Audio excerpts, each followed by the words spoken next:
Have we automated it? Did it work? It worked! The buttons work! Hooray! Hi, how you going? It's a time of day where there's probably nobody around, so that's okay. I thought this was the time that worked for me. So it is what it is. Just give me 1 second to have a look at some stuff, and then I shall be with you. My computer is still dog shit, and we're probably going to see some delays, but just give me 1 second. Turn off the preview. Okay, let me just close my laptop. So I am just using the external monitor, and then we're good to go. Forgot to do that before I started. Just give me 1 sec. Okay, so good afternoon. How are you? How's the kids? How's the wife? I got a soundboard. Look. So I'm fine, slowly getting there. Just give me a sec. Okay. Fucking around with tech. You want a professional outfit? You pay for it. Otherwise, calm the fuck down. Give me a sec. Okay. All right. So something funny actually landed on my LinkedIn feed this morning.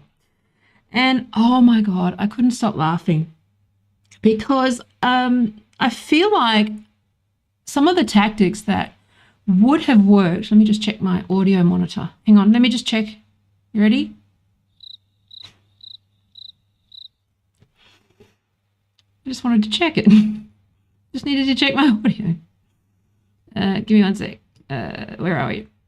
Audio mixer. Just 1 sec. Are we good? Yeah, we're good. Okay.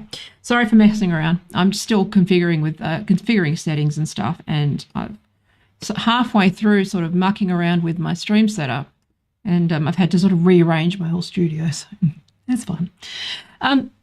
Okay. So I tweeted about it this morning, but I find it really funny because, as you know, I've been like sort of tracking sort of how bullshit spreads, as you know, but also how, you know, I've gone through, I'm not going to go into too much theory with this, but I'm just going to have a bit of fun. I also haven't streamed in a while, so, yeah.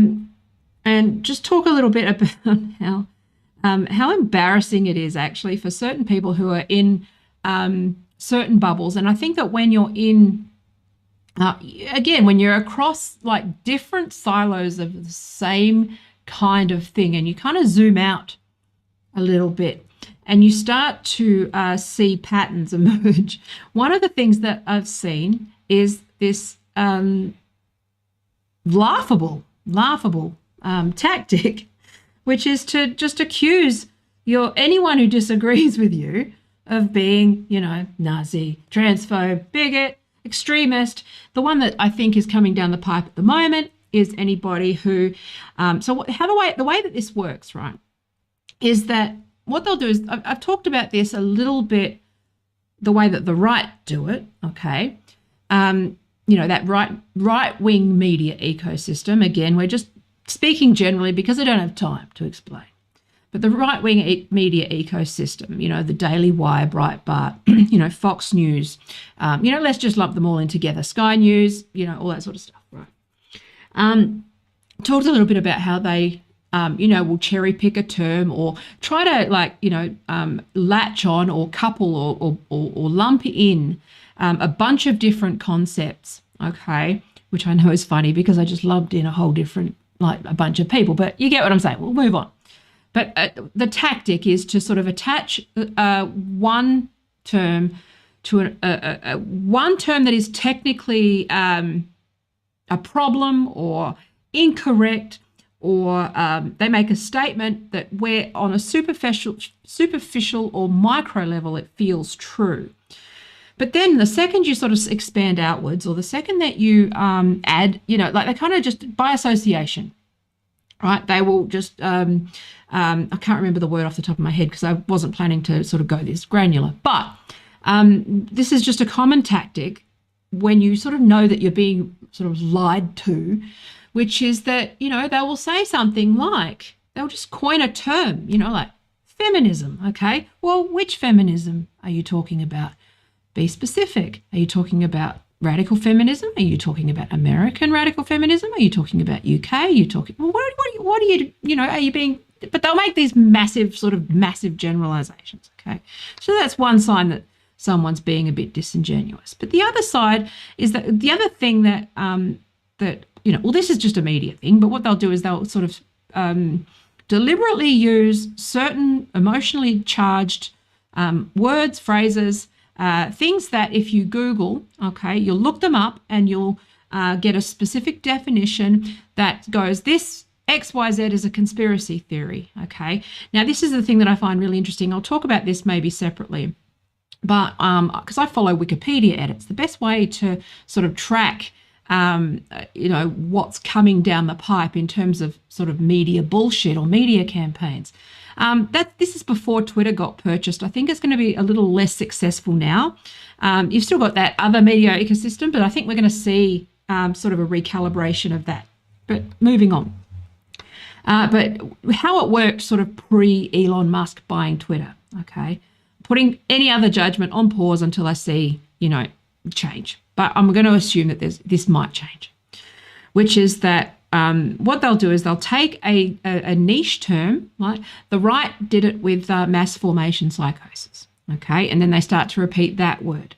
And then what happens is, they'll say something like deep state, or they'll say, a term, okay? Or they'll say just thought-terminating cliches. Now, when you're talking about something like mass formation psychosis, that's something a term that someone defined that isn't actually a thing. Now, what the opposite sort of democratic sort of, the powerful, the media sort of ecosystem on the left in the United States will do, okay? And this is just these are just a set of tactics, okay? It's not any particular conspiracy. It's just, sort of propaganda technique, right? Which is that they will take a sliver of what you said, strip it of the intent, strip it of the context. So something like, mass formation psychosis, they'll say, that's not a term, that's a conspiracy theory. They will reject the reason why someone said that, even though, there's lots of legitimate words, okay? There's lots of legitimate phrases for it, okay? So the people that are using it, say, I wrote about this like some months ago, but they'll take a term like, say, a deep state or cultural Marxism or, mass formation psychosis, those sort of things that sort of the right wing run with. But what the right wing are doing is they're creating what's called a long tail search term, okay? And what that is a niche term that there's not a lot of content on. And what they'll do is they'll build a whole bunch of websites, okay, that are explaining what mass formation psychosis is, so that when you search it, it comes up and you get sort of funneled into an ecosystem of sort of pop-up bullshit Patriot news websites. That's what they did with mass formation psychosis. You can look at that. I tweeted that article. I wrote it last year, but I tweeted it again this morning, so you can have a look. But what they do is they'll do that sort of long tail campaign around a word. So when you see a sort of media blitz and you start to see a word popping up over and over again, one of the ones from the Democrats, right? I was going to start using air quotes for all of these terms because, this is very much what I'm talking about when it comes to, the way that sort of political language has been sort of co-opted and manipulated to sort of nudge people and persuade people and sort of terminate your thought, okay? Was the stochastic terror, okay? So that was stochastic terrorism. You might have seen that sort of start to bounce around, okay? What you're seeing is deep state. You'll start to see deep state sort of bouncing around, because the reason I know that deep state's coming down the pipe, first of all, because I monitor a few of those sort of, the seed organizations that sort of post media, and they are laundering it through sort of low-level influencers at the moment, right? So I see what's happening. But that's a whole other thing. But this is linked to what this is, because it is just hilarious to see the head of advertising just sort of accidentally admit, a whole bunch of things. But anyway, so, but what they'll do is, they'll take a term, but what will happen sort of on the flip side of that is that you'll have, now this is where this is where you hide in the shadows. This is sort of the magic eye painting part of this propaganda exercise, right? And the way that it works. And again, this is the difference between sort of a conspiracy theorist, right? Or a QAnon thing. And sort of understand, it's not so much about a conspiracy, well, in the advertising industry, it probably is, but, for the most part, it's just more about interests. And even in, the case of the advertising industry, there's just no incentives to fix it because people are making a lot of money. And I'll show you that, shortly. But what they do is they take a word and then, so if let's say the right wing, let's go with a hypothetical. So the right wing run with deep state, okay, as a term, deep state. Now, most people know what someone means when they say deep state, okay? They might be referring to, it's a spectrum of ideas, okay? Some people like me use deep state as a sort of, it's not perfect. You know that it's used by the right, but you use it in a way to meet people where they're at. It means a specific thing, which is true. Okay, now, what I'm seeing the Democratic media doing at the moment, and this is where it becomes quite insidious, right? Look at the Wikipedia page and look at the edits. You'll start to see these things just slowly start to sort of, it doesn't always go mainstream, but it simmers in the background, okay? And this is how you do sort of a combination of platform manipulation, all these things work together. And this is why I want to, before I get to the advertising, the IAB CEO's speech, I want to contextualize it and why and why I see it as hilarious, because people are starting to see through this with any luck. I've talked about securitization theory before, I've talked about propaganda model before, basically what we've got is a sort of rapid fire propaganda model where the fifth pillar, if you read your Chomsky, the fifth pillar is no longer communism or terrorism. It is whatever is convenient for that same machine on any given day, week, whatever, right? Hopefully I'm not getting too many frame drops at the moment. I'm not really paying attention to it, but there's not much I can do. Become a patron and do those things, and then I can afford a computer. Otherwise, shut the fuck up. Can't help it. Sorry. So, oh, hang on. I need my chat. I just closed the preview and I need my chat up. All right. I don't think there's no one around anyway. I'm just sort of doing a live record. This is the worst time of day to stream. Not many people watch me anyway, but this is definitely the worst time to stream. Okay. So like with something like deep state, they'll take that term and they'll say that word, that specific phrase. If you go on Wikipedia, right, and you search deep state, what you'll get is a page, okay, that says deep state is a right-wing conspiracy theory, okay, and blah, blah, blah, blah, blah. Okay. Now, deep state obviously means a whole bunch of different things, okay? It refers to, globalization. It refers to soft power. There's a whole bunch of other concepts, okay? One of which is the military-industrial complex, which is sound theory, okay? Now, look at the deep state page on Wikipedia, and something that I find quite disturbing.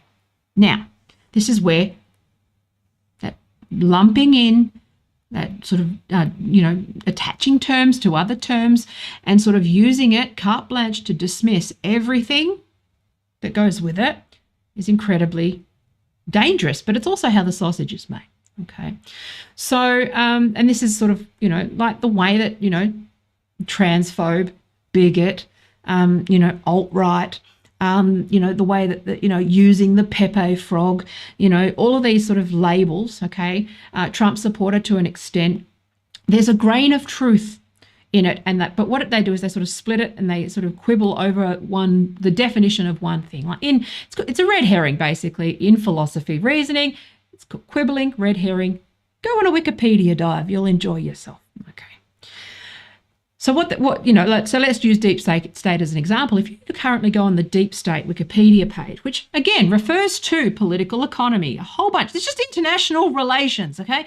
The soft power, the various sort of actors in international relations, it's just different actors that, operate in a sort of, in a complex global political system, right? And deep state is one term that, is used to critique that. It's not the ideal term, it's not an academic term, but it's definitely a term that resonates with people's pain and resonates with, certain concepts. The difference between a good faith actor and a bad faith actor, like myself, I'm a good faith actor. The order of that sentence didn't quite work, but you know what I'm saying. I'm a good faith actor. So when you come to me and talk about the deep state, I know what you mean. Okay, so what you mean is usually invisible power, okay, power you can't see. Usually it's global corporations, propaganda machines, three-letter agencies that sort of hide in the shadows, are not necessarily accountable, some for legitimate reasons like national security and privacy and, all of those other things. Some for, nefarious purposes. You've got cybercrime networks. You've got, marketing departments. You've got brand managers. You've got tech companies. These are all in complex, like international issues. They're just called actors. You've got state actors and non-state actors. So when someone refers to the deep state, they're referring to a non-state actor. Generally, people don't have theory, so they say deep state. Now, the right wing obviously will use these things in ways that are, trying to recruit you into, a slightly, I don't share their worldview, but, again, I differentiate. When I talk about right wing, I mean far right wing, the risk of fascism. So, and those conservatism and fascism are not the same thing. I'm talking about fascism in this instance, okay? Which I've gone back, I've defined this several times. Now, so a lot of, and, obviously the United States is very, is fascistic on its face. It's not even in the shadows anymore. Like the deep state is now just hiding in plain sight. And this is where it links back to this advertising stuff. So when someone says something like deep state, I know what you mean. I know what you're referring to. My job is to turn around and go, oh, when you say deep state, you mean soft power, right? Non-state actors. Here's how it works. Under global, capitalism, you've got massive global corporations with various interests who manipulate platforms, and there's lots of different interests at once that collide into, corruption, crime, all of those sorts of things, okay? Now, they use the same tactics. Good guys and bad guys use the same tactics. Okay. Now, the thing that I was saying what I find concerning. So when you go to the Wikipedia page, for the deep state, right, you will see right now that there are people who are trying to marry the deep state. So first of all, okay, here's the problem with the Wikipedia page. I'm wondering whether I might bring it up. Let's bring it up. Give me 1 second. Let me bring that up. Let's hope that that my computer does not shit us the beddest. Hang on, Wikipedia, deep state. I want to show you something really important. Well, I think it's important. Okay, where are we? I need to, hang on, just give me 1 second. Always prepared, as usual, like normal. Okay. Let me just check this screen share. How we doing? Okay, so deep state.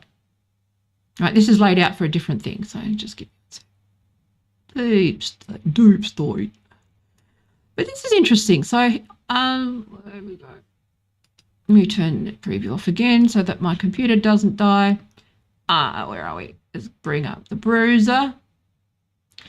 So here, let's look at let's contrast my typing. Let's contrast this. So deep state in the United States. This is the part that I find quite disturbing. Okay.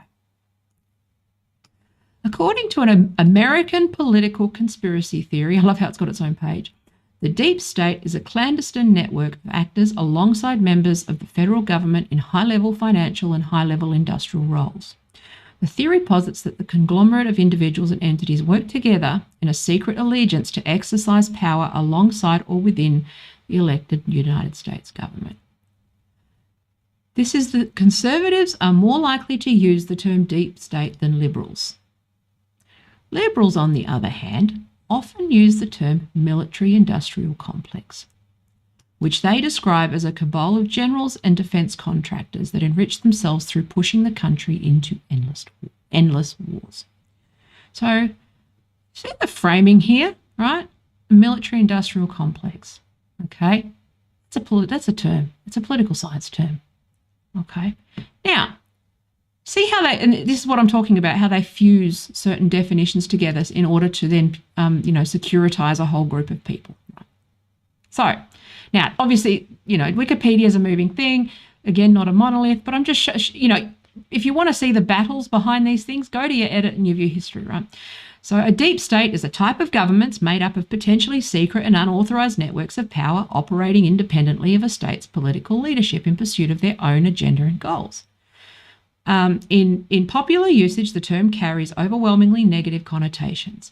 The range of possible uses of the term is similar to that for shadow government, right? That's expression with state within a state is an older and similar concept. So these are actually defined concepts. Okay. So, and this is one of those sort of little rhetorical tricks that are used, right? To, let me just check my preview. Okay, we're all good. So, sorry, I've actually got to move a screen. I'm working with the screen a bit further away at the moment, but I'll get better. I'm getting there. I'm working with really bad tech. So I'm just trying to use a lot of workarounds and stuff. So, okay, so we're good. But what we're looking at here is that they're legitimate terms, but this is the thing that I find really concerning, which is, something like the deep state, which is an established term, has a lot of complexity to it, means certain things, okay? But on the deep state in the United States page, when it says, you've got the see also or the related concepts, it doesn't mention any of these terms. All it has is, the cultural Marxism conspiracy theory. Now, so there's a whole narrative control going on just in Wikipedia, right, on its own. The reason I wanted to talk about that is because I think that I wanted to show you that tactic, sort of, if you've been watching my shit over, for long, you'll know that where I'm going with it, which is that these are a distinct set of tactics that, the cat's out of the bag, okay, through a combination of, sort of writing an article in the Washington Post or the Atlantic, do an op-ed, okay, that presents sort of some sort of data or research, okay. It often misrepresents the original study, but it starts with an op-ed or two.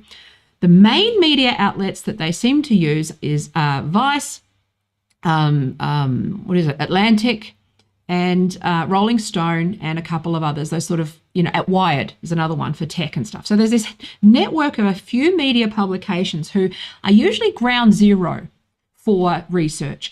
The research in those articles is usually done by someone like Media Matters. Okay, now Media Matters is a Democrat PAC funded, a political action committee, okay, who basically spend their time making out of context clips, dodging up research that's very hyperbolic. They misrepresent stats. They do basically, they're trying to beat sort of the Breitbart machine on behalf of the Democrats. Now, you've got other organizations like Midas Touch. You've got, other sort of a lot shadier ones, okay, much shadier sort of outlets. And you've got a whole network of digital agencies. You've got troll farms. You've got, these shops, in offshore who are, constantly nudging you. So it might be AI, it might be bots, it might be, people in an office, all of these, a combination of things. It might just be sort of interns, right? Activists. It's a combination of people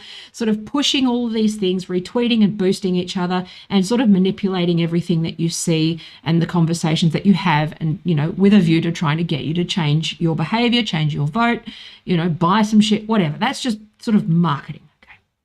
Now, but what you'll see them do is that, so you've got sort of Media Matters will sort of cherry pick a piece of research. Then they'll publish that research in Rolling Stone, right? Or in the Atlantic, it'll become an op-ed. Then what they'll do is they'll put their Wikipedia mods, okay? So these are paid people, paid Wikipedia mods, who will go in and sort of try to update using those mainstream media sources to sort of spread that lie. And then it becomes sort of a fact on Wikipedia, so long as it appears in the mainstream media, okay? Even if it's from the horse's mouth, you can't get it corrected if you are the public figure. So they can just, I've seen this happen a few times with public figures where they'll just make a statement in the Atlantic, and that public figure can't actually edit their own Wikipedia page because it's considered a conflict. But these things just stay on Wikipedia because you can't actually get rid of it because of the way that these things have been gamed.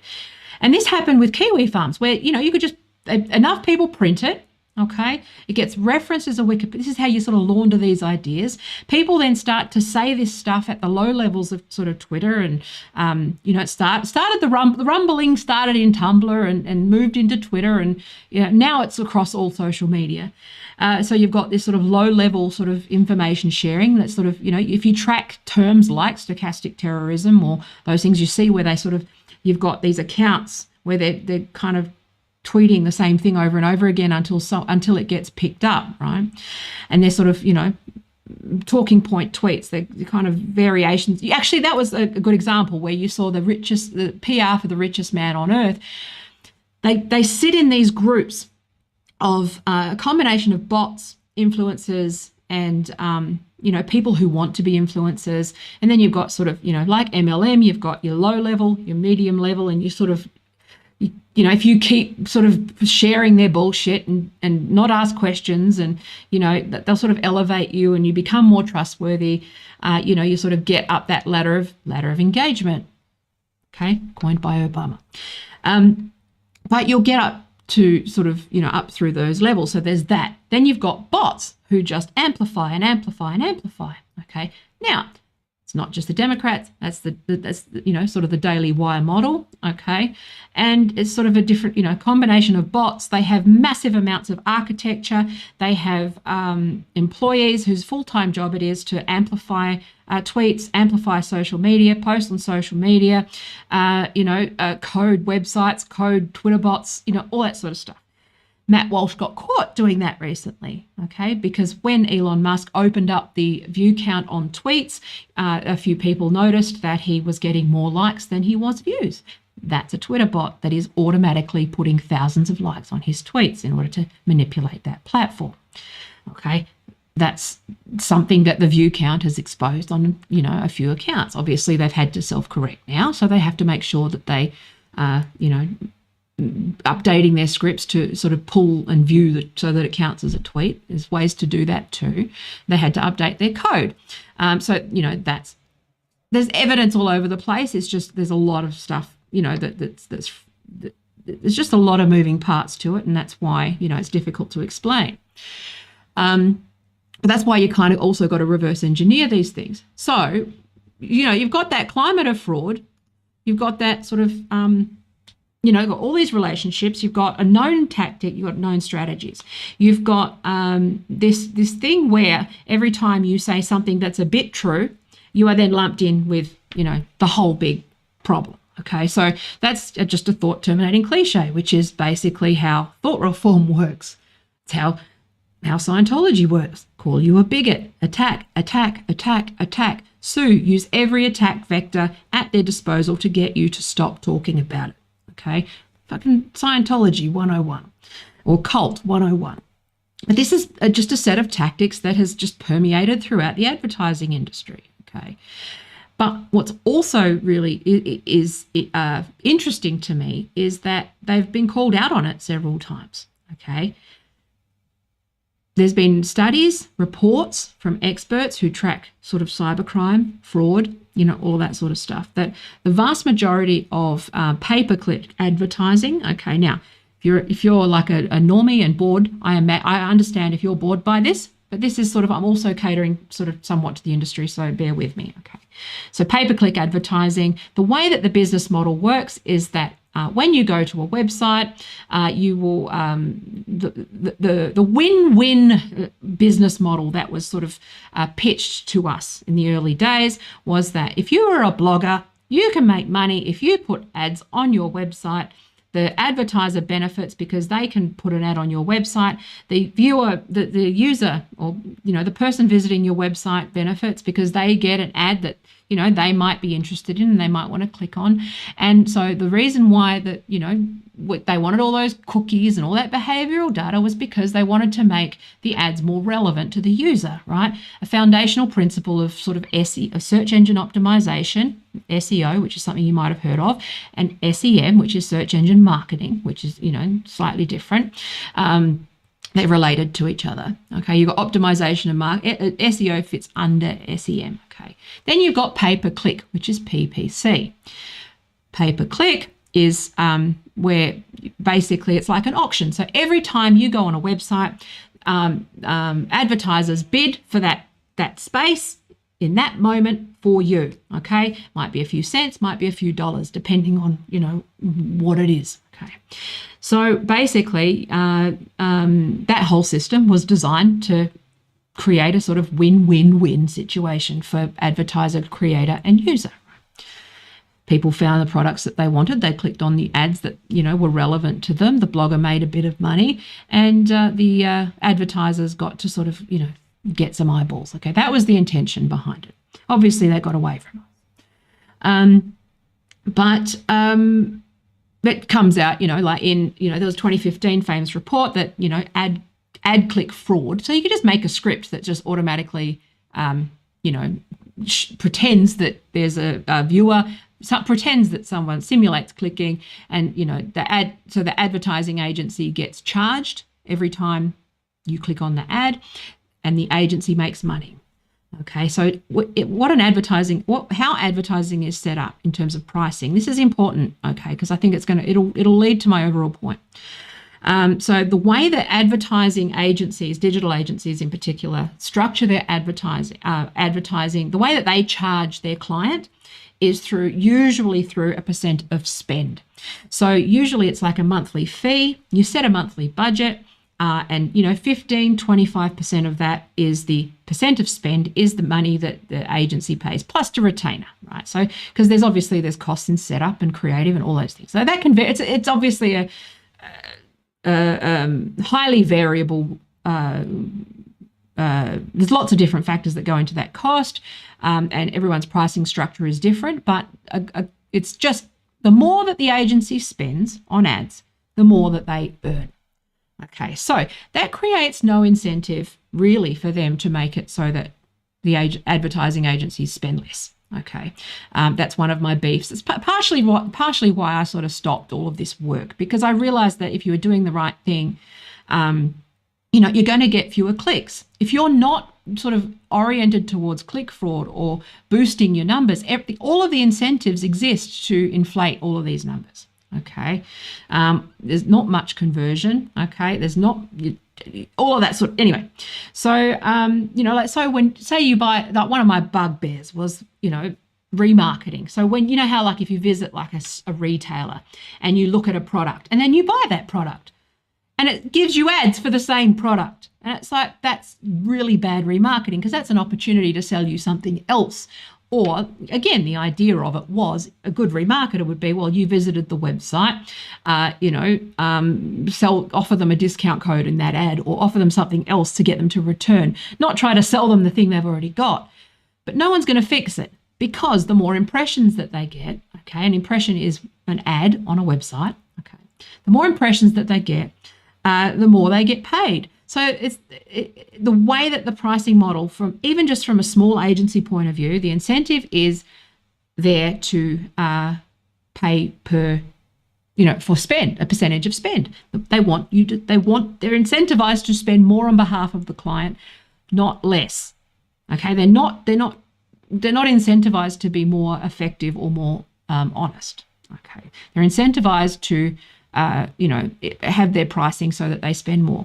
Another way that advertising agencies charge clients is charging them per lead. Okay, now a qualified lead. So basically, the agencies that will just go and buy an email list or buy are obviously more incentivized, because they get paid more for giving a dodgy list of leads than somebody who's legit, works hard for the leads, doesn't use bots, doesn't do dodgy practices. So the whole industry from the ground up, in terms of the way that it's structured and the business model, it started out with good intentions, like most things do, but it's easily gamed. Okay. Now, a problem in the ad industry is that this has been rife for, so long. It's just sort of it's a known thing. Okay, I realized, I tried to take that on. This is partially another reason why I sort of backed away from a lot of it, was because I realized that most of it, you could not compete with other agencies because they're inflating their numbers. They're making promises. So, especially in Perth. So you'd find a lot of the marketing agencies here, they'll just, they'll send their best dodgy salesperson and your average tradie, promise them leads, hundreds of leads, charge them $5,000 a month, which is not a small amount of money when you're a small business, for advertising, and basically just sell the same list. So they'd have a master list that I worked in an agency that did this, and that's, I just slowly backed away from this shit because they're so dodgy. But basically what they do is just gather their master list, and every month they just put the qualified leads that they'd gotten from all their clients onto every list, and it counted as the leads. And then those people would be getting a call. So this is endemic to the industry. It is known by everybody that this is a problem. Okay? It has been reported time and time again. Now, there's been more scrutiny on this lately. Okay. So it comes out that basically, hang on, where's my number? So in 2022, $120 billion has gone up in smoke because of ad fraud. So this is at the cost to advertisers. Okay, so if, let's say you're Coca-Cola, okay, and you want to buy ads, you would hire a digital agency that would purchase ads on your behalf. The agency would use a number of tools. Some of those are automated, but some of them, through some of them are through Google or DoubleClick, or what's the other one? Oh, my brain's not working. But they've got a whole bunch of these ad networks. That's called an MCN. Okay. Now, again, I'm not going to go into too much detail there, but you can automate large parts of this. So, you just go, okay, if this audience is doing this, then they're going to want to receive roughly this type of ad. It automates buying based on demand, price, lots of other factors. That's called programmatic ad buying. So basically that's like a bot that just buys things based on certain signals, okay? Like everything. That's how all of these things work, how they operate. It's like, if this happens, then do this. Programmatic buying, okay? It also makes it sort of, more dynamic. It appears in lots of different places, and it sort of makes it look a bit more native within the website, lots of different factors. Anyway, moving on. I'm not going to go into the weeds on programmatic. But $120 billion in fraud, which is 42% of the entire spend of the United States ad industry, online ads. Okay, that's 42%. Okay. Oh, sorry, no. Yeah, so it's 42% of all US ad spend. Okay, 70% aren't seen by humans at all. Okay, so much like our favorite Matt Walsh tweet where he got busted, and nobody. This is where it's funny, which is the second if you were paying attention to that and you saw that none of them said a thing, they just froze up and didn't say anything. This is what it is.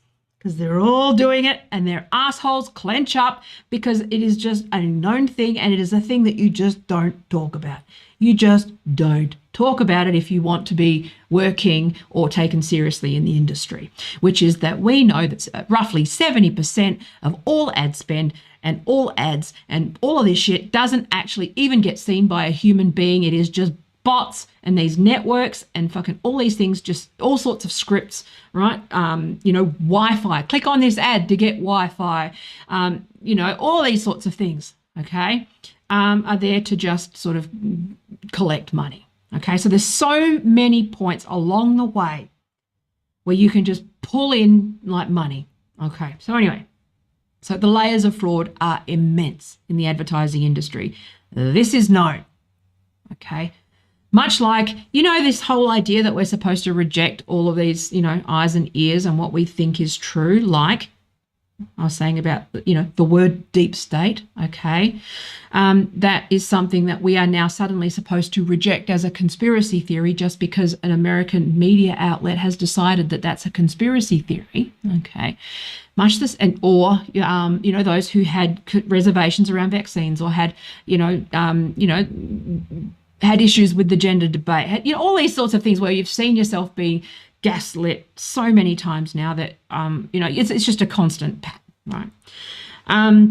But you see this now in the advertising industry, which is that we as advertisers, not me, there's no we anymore, I'm out of it, thank fuck. But this is why I get mass reported all the time, because I talk about this by the same bots that are sicked on me. Anyway.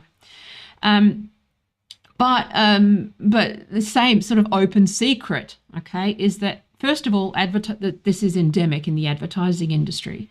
Second of all, that shady is the default in online advertising now. I've talked about these agencies where I've talked about how, I do these thought experiments and I go, well, if I had all this money and no scruples, what would I do? How would I get someone elected who, whatever? And I go, well, I just, do Cambridge Analytica on steroids. I have all the data. I could just radicalize people using this, series of techniques, right? Talked about this before. But you'd also, what I would do if I wasn't on camera making $0 fucking talking to you fucks, talking to nobody for no money about really important things that no one understands. If I had no ethics, I could set up an agency, okay? I could set it up, linked to a not-for-profit, okay, whether it's, a network of not-for-profits or foundation or whatever. I would have all of those around me as clients, each paying a retainer where I would charge them a percentage of spend, okay? But that's effectively people who want to also, funnel donations or funnel ad spend or do dark campaigns, they would funnel it through an agency who then use subcontractors and offshore subcontractors, bot farms, all that shit, because the agency is a black box. And wherever there's a black box, there's likely corruption, especially if no one's talking about the fact that this is possible in the industry when it's not glaringly obvious to anybody who works in digital marketing that this is how it's done.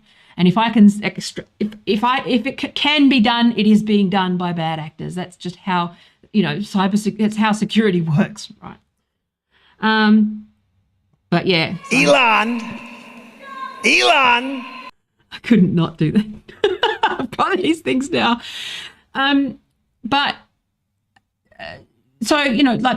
this is just another example of an open secret of knowing that, the advertising business has immense amounts of power. It's one of the most powerful lobby groups in the world. It has the ear of every major corporation, the major brands, major politicians. Advertising is the glue that keeps fucking everything together, and it is so unbelievably corrupt, you have no idea. And it's actually the advertisers that are probably, the advertising agencies are probably the most corrupt part of all of this, and they are the most logical sort of glue that keeps a lot of these sort of disinformation campaigns together. Now, if you've been following my videos, you'll see that I have sort of reverse engineered a lot of this stuff to, be obvious dark campaigns on behalf of various bad actors or corporations. And it's come out with the Twitter files, the most, recent round of Twitter files, which I haven't covered, but, it's somewhat related, that Pfizer were actively working to suppress people asking for the vaccine to be free, okay, for the patents to be released and, easy, not to corner the market, not to profit, all that sort of stuff. It's come out that Pfizer specifically went to war on like left-wing people who were requesting, like innocent people who were just asking for the vaccine to be sort of open source and released, right? So that's known. There's all these things that we just know to be true. And it's not it's not a conspiracy theory to go, well, if they're doing that, that's part of their strategy. They're going to try it somewhere else. And this is why, the fact that I know about the methods and the dark agencies, it's not a fucking leap to think that the emerging market of gender dysphoria is another one of those shadow campaigns, okay? Now, doesn't mean that I don't believe gender dysphoria isn't real. I don't believe that. You get what I'm saying. This is a fucking marketing campaign. If you look at the annual reports and you see how they're talking about puberty blockers in these emerging markets, you'd have a much more skeptical view on these things. But of course, those who don't want to hear it, don't want to hear it, so there's no fucking point. So I'm just going to talk to those who are okay and with me and understand that this is probably fucking happening, and stay mad. It's happening. And it will come out that it's happening. Okay. The truth has a way of getting out, and I'm trying to work to try and get someone to have access to Twitter files behind the scenes on that specific issue. So watch this space. If I'm lucky, I'm sort of doing all I can there. But it's not hard to extrapolate that, you know, these shady things exist, because they exist everywhere. People are just selling and buying and selling lists. They're misusing data. They're all incentivized to do so at every level. It's not even necessarily, it's not a conspiracy. It's just the whole system is a leaky bucket of corruption and interests. And the way that every incentive is towards ripping as many people off, taking as much as possible, doing the wrong thing, making it as inefficient as possible. Okay. And they fucking tried to kill Ralph Nader over seatbelts. Fuck's sake, GM. Fuck. Jesus. It's obvious. Anyway, that said. So this is why I find it very concerning after, you know, in light of everything with sort of Kiwi farms, and you're seeing the sort of trash talking about Elon Musk. You see all this sort of, you know, it's like, I think anyone who's sort of slightly skeptical of anything, you know, starting to get into the rhythm and starting to see it just sort of, you know, do its thing. Okay. It's funny with the Harry Potter game, seeing them attempt it and everyone going, yeah, fuck off, we're over it. Go away. It's pretty funny. But what is funny is also that they're starting to, this is where this sort of CEO trying, and I'm calling it, he's pulling a Big Lorenz, right, which is to sort of cry bully and turn around and call anyone who calls you out on your corruption or, you know, says anything that is objectively true that you don't like, and suddenly they are a terrorist or an extremist or a QAnon or an anti-vaxxer or a fucking pro-Russia or Chinese bot or fucking all. You get what I'm saying. This MO is just, it's tedious at this point. Okay, it started with, remember how, gosh, feels like a lifetime ago. But remember how I went through this thing with the gender critical subreddit where, you know, the gender critical subreddit got sort of, that Atlantic article with the, where she fused gender critical Donald, Red Pill, and all of these other far right, Chapo Trap House, all of these subreddits all together, because they're all exactly the same.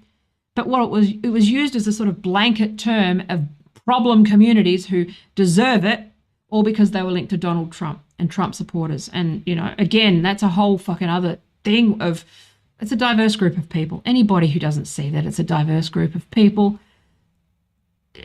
you need therapy.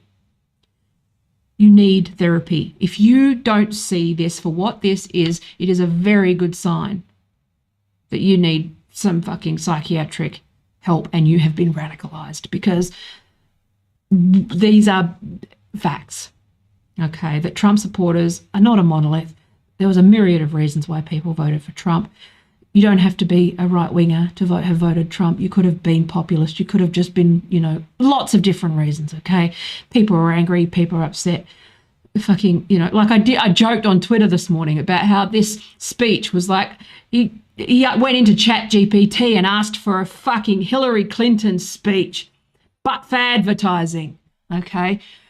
The jig's up. We know what they're doing, which is to just call everyone whatever the fuck label sticks in order to avoid scrutiny, okay? And so you've just got to be careful about that. But I think the cat's out of the bag, and I think only a fucking idiot at this point falls for it. So let me stream my share. Okay. Oops, no, browser window, Taya, dickhead. All right, where are we? So this is the The CEO of IAB, which is the Internet Advertising Bureau. Okay. They are the sort of prime body of that represents sort of the online advertising industry. Now, they've been sort of, there's a bit of backstory to this, but I'm not going to go too far into it. But there's this history of sort of, them sort of gaslighting everybody on reports, denying the problem. The IAB in Australia, again, they're separate organisations, but the IAB in Australia have said that there's only 4% fraud in Australian traffic, which is bullshit. They're saying there's no fraud, you're making stuff up. They've been known to sort of publish reports and then unpublish them. There's the dodgy stuff going on. It's they're kind of really doing that sort of, dare I say, deep state MO thing, the deep state campaign trick of doing the, smoke and mirrors and deny, gaslight, use my contacts at the media to silence dissent, attack anybody who sort of is a good faith actor or trying to get the truth out there. We've seen this now 1,000,000 trillion times. So I think we're a bit over it, aren't we? But, you see where it is. Now, where are we? All this computer hacking is making me thirsty. I'm trying the soundboard thing. I don't know. There's like breaks thing up. So this is a speech, okay, given to strap yourselves in. Strap yourselves on, everybody. It starts here. I've got to change my web copy now because that's where my fucking pitch was. Jesus Christ! Welcome to Marco Island and the 2023 IAB Annual Leadership Meeting. So this is the CEO of IAB. The very first thing I want to say is thank you. Thank you. I always love the earnestness of these things where they think they're saving the world. It's like, no, you're an ad man. You fuck off. You sell toothpaste. Stop pretending otherwise. Thank you for making the time, making the time to be here and be present. We made a conscious decision to not live stream this event. Wonder why? Some things need to be experienced in person. I don't know. I don't think that's the reason.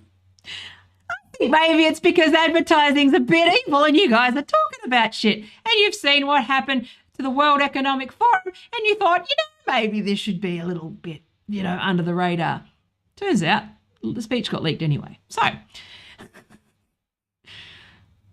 we think ALM is one of those things. Also, thank you for travelling. Some of you have come a very long way to be with us all. Your presence here is a reminder that this has never just been a business of data and technology, but rather of human beings with passions and dreams, visions and commitment. We are friends and colleagues first. Holy shit, this reminds me of all of the mass layoff letters. We're friends and family. No! Don't trust anybody in business who says they are friends or family. Just don't. Have a default of not trusting. If you're friends with someone that you happen to be in business with and that's a mutual thing, but just don't trust anybody where there's an imbalance of power that tells you that you're friends and family. Okay, don't. As I posted on LinkedIn, the Venn diagram between people who ask for free shit because you are friends and call you family as they're laying you off, and the people who then go ahead and say it's business, not personal, when they fuck you, that's a circle. Okay. So I've been in business a very long time. So IAB's premise has always been different. Our first principle from the IAB's founding in 1996 was that the digital future would be brighter, bigger, and better if we invent it together. No, that's not what we meant. That was not. I remember reading the Declaration of the Independence of Cyberspace in 1996. Maybe you should have had a chat with us about this. Anyway. Over time, we have enlarged our tent to bring in all perspectives. It's never buyer versus seller, us versus them. It's all of us working together to grow the digital economy. Win, win, win. We're friends. Corporate social responsibility. We're doing good in the world. whilst making a buck. We are Nespresso. We are a B company, even though we are owned by Nestle. It's not, we are corporately, socially, responsibly. We promise. We're doing it together. What was it? Buy the world, like to buy the world a Coke. What was that jingle? Anyway, there we go. Bullshit it was. It was all a lie. Tell that to the fucking massively laid off tech employees about your fucking win-win-win. About the people who, the second the share price got a little bit grim because regulation is closing in on these companies, that they fucking laid off a whole bunch of people and then said, we're sorry. We overhired. The regulators are coming. We can't possibly sustain this because our share price might go down. Again, the industry, again, it's one of those things where the industry meant well, which was, we're going to get shares in this company. It's like a co-op. Everyone has a share. Everyone has shares. Everyone benefits. If the company grows, everyone gets rich. But unfortunately, with fuckheads now who have taken over, everyone who gets shares is now incentivized to maximize the value of their stock, not to maximize other things and the interests and benefits for employees. The stock price and employee benefits, job security, being able to withstand, natural churn happen in tech, all of those things, and, let the share price drop and withstand that. Those are in direct conflict with each other. The whole industry is incentivized in the wrong direction, and they said it was the opposite. Just remember this, okay? This is a load of shit. What a load of old shit. I've been looking for an excuse. So, this IAB annual leadership meeting is part of IAB's commitment to continue to bring the entire digital ecosystem together to invent a better future. Publishers, platforms, brands and ad agencies, private equity and venture capital, MarTech and ad tech, marketing tech and ad tech. I hate those. This is where it took a turn. Look, here we go. This IAB, let me read this again. This IAB annual leadership meeting is part of IAB's commitment to continue to bring the entire digital ecosystem together to invent a better future for our shareholders. Publishers, platforms, brands and ad agencies for our shareholders. Private equity and venture capital for our shareholders. MarTech and ad tech. Notice it doesn't say users in that sentence. Notice they leave out users. They leave out people. Okay. We want you all inside this tent. But if you point out that venture capital, private equity, MarTech, ad tech, platforms, brands, and when you talk about brands, you also mean political parties, stakeholders, publishers, media. If you talk about the fact that they're all at that meeting and they want you all inside the tent, you're a conspiracy theorist. Because it starts here. There are people in this room, myself included, who began their careers when television meant broadcast, and 3 networks commanded 80% of all viewership in prime time, as opposed to 4 companies commanding 80% of all fucking web traffic now. Multi-million-dollar ad buys were made, placed and guaranteed with a single phone call, based on ratings projected from boxes attached to TV sets in a few hundred homes. Remember when we had that captive audience? Everything changed in 1994. This is deranged. One can easily go so far as to say, it started there. Literally. Almost 30 years ago, an AT&T ad on hotwired.com, the first internet ad in history, had a 44% click-through rate. Not 4.4 or 0.44%. Nearly half the human beings who saw the ad clicked on it.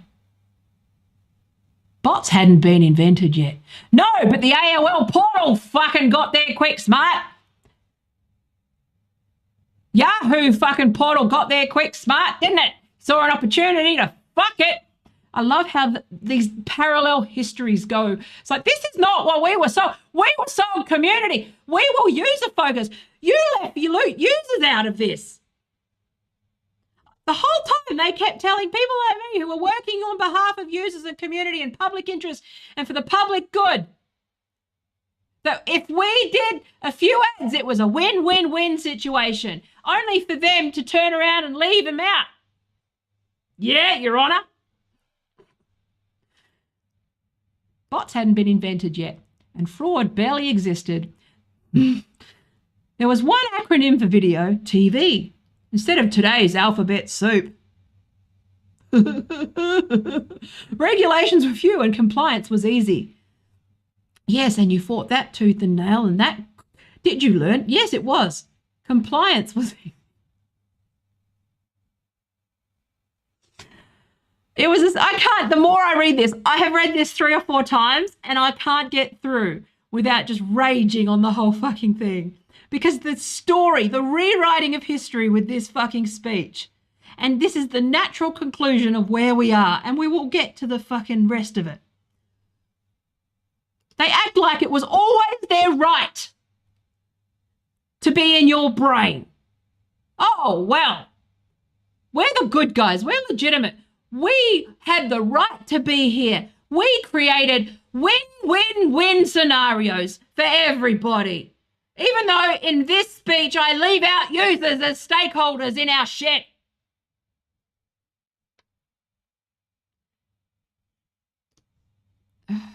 Sorry. It actually just, I'm being a shithead, but it actually just incenses me. You have no idea how incensed it makes me to see this. Like, no wonder you didn't want to live stream it, fuckhead. So, send your bots. I don't give a shit. So, where are we? It was a simpler time. People's big question was, what is the internet anyway? Yeah, do you know who people's big question? That was ad agency's big question too. Up until about 2014. That's how long it took you to fucking understand the basics of the internet. While people like me were sitting around doing good things and told bullshit after bullshit after bullshit that we then passed on to our clients and our friends and our neighbours and, like, you know, all those people that we lied to on your behalf while you were figuring out how you could fuck it. What is the internet? That's been a question that has been... Anyway, fucking hell. I'm never going to get through this article. I'm just going to stop. What is internet anyway? And not, how can we make it more complicated or destroy it altogether? Yes, it is. Let's take a look. I'm going to talk about 3 big things this year, and if you remember nothing else, I want these to be your major takeaways. Takeaway 1. Extremists are winning the battle for hearts and minds in Washington, D.C. and beyond. We cannot let that happen. Thanks, Hillary. These extremists are political opportunists who've made it their mission to cripple the advertising industry and eliminate it from the American economy and culture. This comes back to the Daily Wire. They're all doing it. They're all making a fortune. The opportunists are on all sides of the political spectrum. Correct. Yes, that's true. One might think, wow, he said one true thing. Okay. One might think that personalized ads help advertisers offer relevant products to interested consumers, or that the ad-supported... Actually, I'm going to go back here. He said that. I know he said that, but I don't believe he had to, because he would have been heckled out of the room. One might think that personalized ads help advertisers offer relevant products to interested consumers. One might think, no, this is what you told us. Or that the ad-supported internet delivers credible information, entertainment, commerce, and connection opportunities for consumers, society, and the world, let alone the incredible contribution to our economy and GDP growth. If you ask Assad Ramzanali, former legislative assistant to Democratic California Representative Anya Eshoo and current Chief of Staff of the White House Office of Science and Technology, digital ads are a means for misinformation and insightful speech to proliferate and hurt people. Well, how come if it hurts people, how come you don't have people as your stakeholders then? How come it's like hedge funds? Because it seems, anyway, whatever. I'm just asking. Well. If you ask Republican Washington Representative Kathy McMorris Rogers, you're part of big tech's control over speech that limits consumer choice and drives addiction. Correct. Correct. By design, it is ad-supported. Washington, with all of the incentives to do that. Washington, D.C. leaders, including Amy Klobuchar and Ted Cruz, will throw our industry under their campaign buses if we let them. And by this industry, I don't just mean digital marketing, media and advertising. I mean all media and entertainment, all advertising and all the consumer and B2B brands that depend on them. So all the junk, basically the whole problem. They're trying to solve the problem, Your Honour. They're extremists. Extremists like Amy Klobuchar. Setting the record straight starts here. Takeaway 2, we must all be in this together. Much like we're all in it together in 2020. And then big tech went off and flew dick rockets in the air while people were hungry and scared. If we can't fix the rotting at our core, we won't survive. Excellent point, sir. While there are no shortage of extremists attacking our industry from the outside,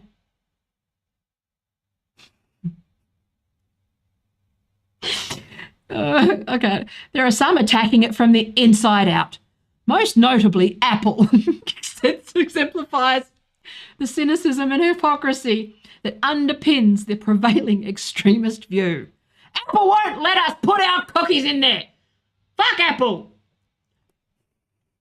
In fairness, Apple just wants a slice. Apple wants a percentage of our percentage. How dare they? That's why I had to say how it works in the beginning. Apple was fine with advertising as long as they get to control it on their terms while destroying anyone else's ability to profit from it. They're the company. What are they doing? Trying to compete with our use of their devices for free and profiting off it without a cut.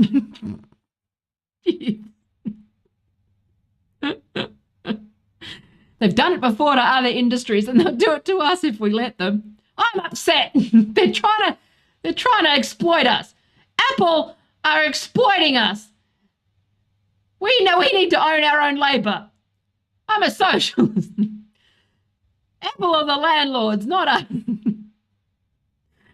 The rent seekers are trying to seek rent off of the rent seekers. Stop it. Okay. Anyway, it's absurd.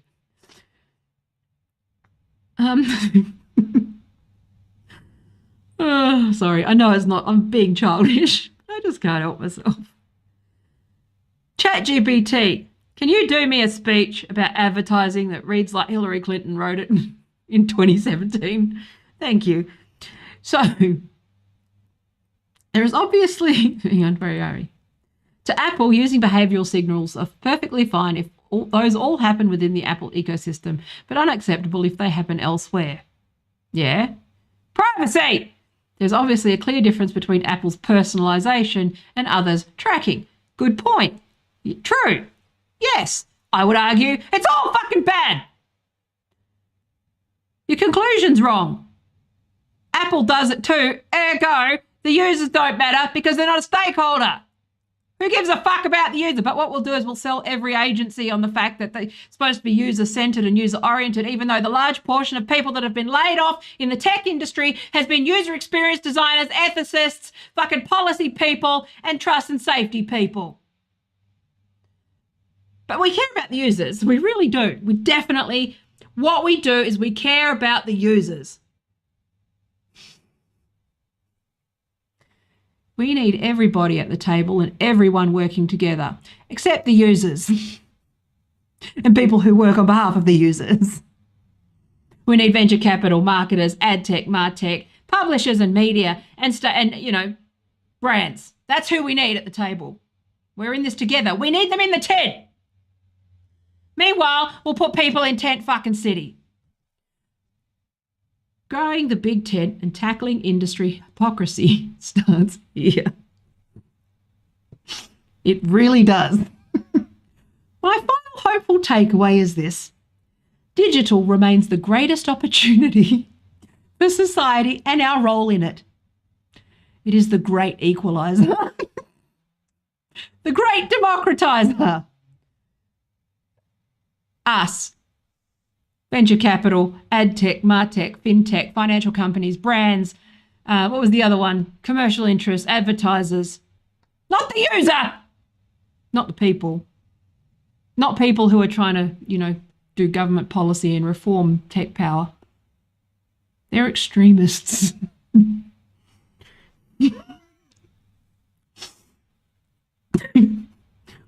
We can't let the cloud of economic uncertainty blind us to the opportunity that digital affords. Main Street can compete with Silicon Valley, and even the giants can get cut down to size. There is room for all of us to grow with innovation and healthy competition. Yeah, especially when you call all your opponents extremists and make a call to Twitter or Facebook and get them banned for talking about anything that you don't like. Like that we should open up patents on behalf of Pfizer. Tech's incredible 20 plus years of galloping growth, fueled by so much easy money, has run into the Fed raising interest rates to fight inflation. That's why. Let's just move on from that. Let's restrict the supply chain, jack up the prices, fucking manipulate the media, manipulate everything people see, have all commentary of all dissent banned because we've got a fucking convenient symbiotic relationship with tech companies because we happen to be both content creators and advertisers. There's no conflict of interest there, Daily Wire. There is no conflict of interest at all because we are both client and end user and everybody can get fucked.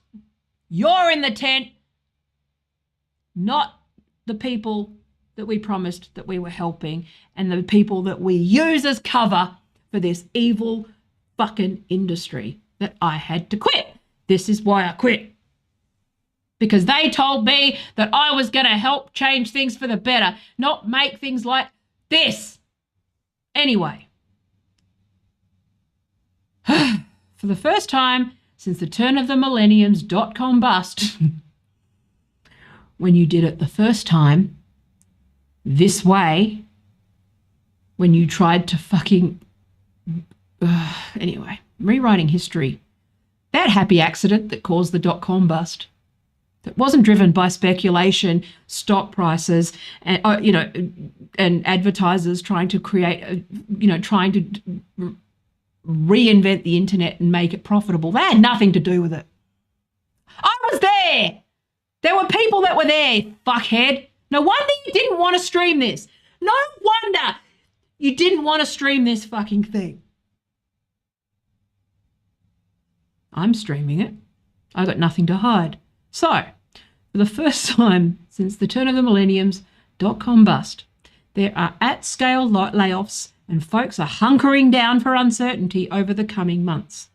No, the internet was stolen in the .com bust when massive M&A companies, mergers and acquisitions, and everyone was picking apart at the fucking carcass of struggling tech companies who were, overly valued and didn't have product. The advertising companies and media companies moved in. Rupert Murdoch gobbled up MySpace, gobbled up these things, inserted these business models, put ads on everything, told us that they were fucking changing the world and that it was a win-win-win. There was a way to do things differently. They were user-centered. We do human-centered design. Don't worry. We've got it's part of our corporate social responsibility. What we're going to do is we're going to put a rainbow flag on everything and pretend we give a fuck until, and then what we're going to do is we're going to radicalize everyone, a bunch of people through fucking Tumblr. We're going to fucking do all these like sinister campaigns, and we're going to suppress all dissent. We're going to like ignore everybody, and we're just going to put this business model in place. I lost my fucking words. Any critic will be censored. We're going to call in favors at our tech companies because, again, we have no conflict of interest because we just happen to sit on the board, happen to be their large advertiser, you know, happen to also be partnered with the media, and also happen to... But if anyone says that, they're a conspiracy theorist and an extremist.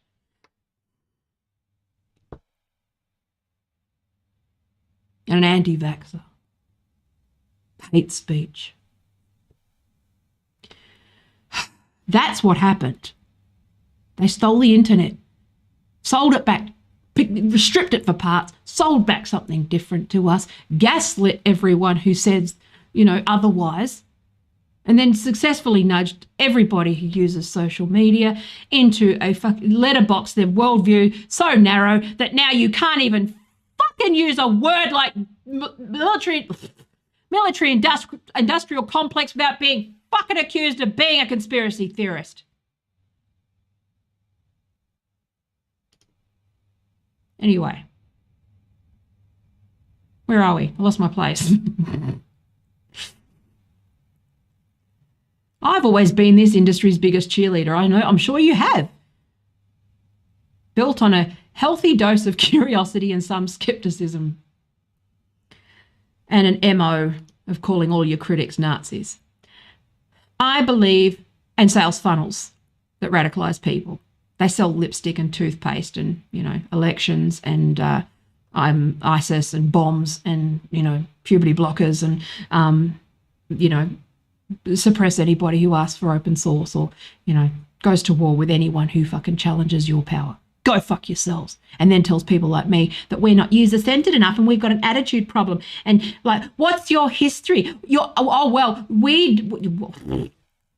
Fuck off. You told me I was supposed to, you know, care about users. I care about users. That's it. Care about humans. I'm a human-centered designer. Funny that. Not a VC, MarTech, FinTech, brand-centered designer.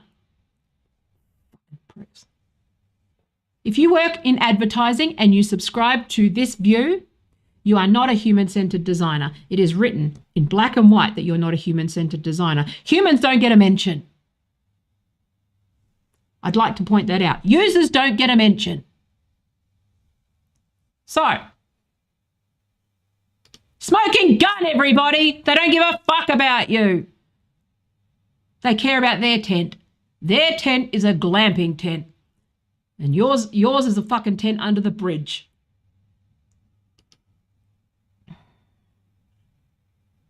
Where are we?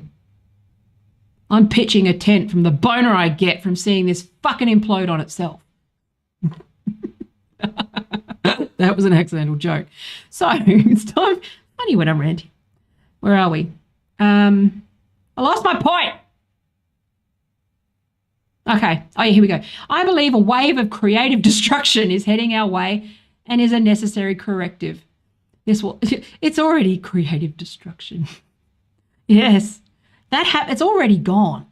Creativity was gone. The second that Yahoo design patterns hit, gold standard hit, the second that you could not like deviate from a pattern because the golden rule, and Google said, don't make a thing. And what we're going to do is we're going to penalize you for creativity at every step of the way through a series of, you know, best practices of SEO. You can only use, if it's not positioned here and here and it's contrasted this way, you got to use these colors, this size text, this font, this number of words. Do you really think that the horse hasn't already bolted? It bolted like decades ago. As soon as these fucks took over and smelled blood in the, you know, chum in the water, it was over. The industry, where are we? This will ultimately be positive for our industry. Yeah, to be positive for agencies. Absolutely. It will be positive for the agencies that skim off the top of corruption, fraud, mass, like basically a protection racket for the largest fraud in history. I think maybe Enron. Enron was the large-scale fraud in history. This is the biggest online advertising industry.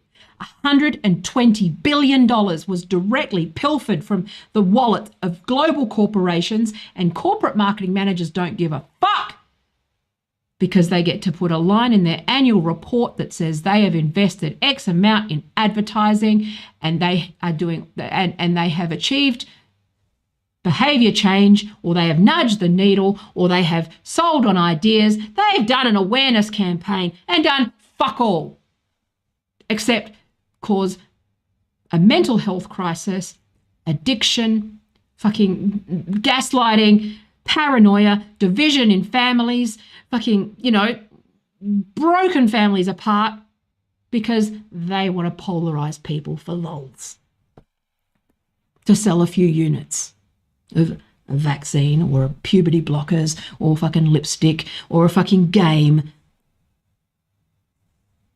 That's what's going on. And now get these fucking idiot bloggers who are ad supported to write whatever the fuck they want. It's not difficult to figure out, people. And the Daily Wire profit from that. That's how they make their money. Well, that plus all the dark money. So, once I started to look into the Daily Wire's finances, I started to see you set up a media company, but run it like an advertising agency. So I'll get to that. So it's time to accelerate change instead of fighting it, and that starts here. So let's take each of these one by one. We can start with the political extremists focus on making big tech their sworn enemy. Make no mistake, a great deal of the legislative and regulatory actions being taken are aimed at our industry, not just at big tech. The FTC, led by Chairwoman Lena Khan, has claimed that digital advertising business models are premised on or incentivize persistent tracking and surveillance. Yes! What? Extremism. What are you, QAnon? What are you? A Russian bot? What are you? A Trump supporter? What are you? Kiwi Farms? What are you? Transphobe? What are you? A bigot? What are you? TERF? What are you? Racist? What are you? Anti-vaxxer? What are you? Pro-war in Ukraine? What are you? A terrorist? What are you? A communist? What are you? We're not surveilling you. We're helping you. We're giving you contextualized advertising. Win, win, win. Win, win. As the CEO of IAB, I have the opportunity to talk with all sides of the ecosystem daily, except for users. Venture capital, MarTech, FinTech, brands, agencies. Not a user in sight.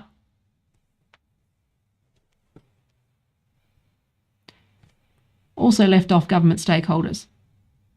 As I stand, and ethicists. As I stand here, I think there may be some of you in the audience today that are okay with big tech getting knocked down a peg or two. No, I love tech. I defend tech. I'm still to this day defending Facebook and defending Google from you. I'm defending Twitter from you.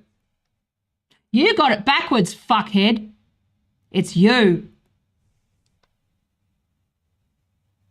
You stole the internet from us and sold it back to us for parts.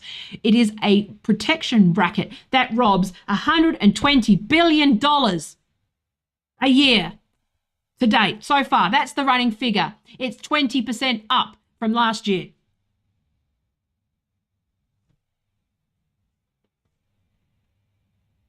You're done. It's over. Take your payout, your vested shares, and your shit that you've obviously got stashed in the Cayman Islands.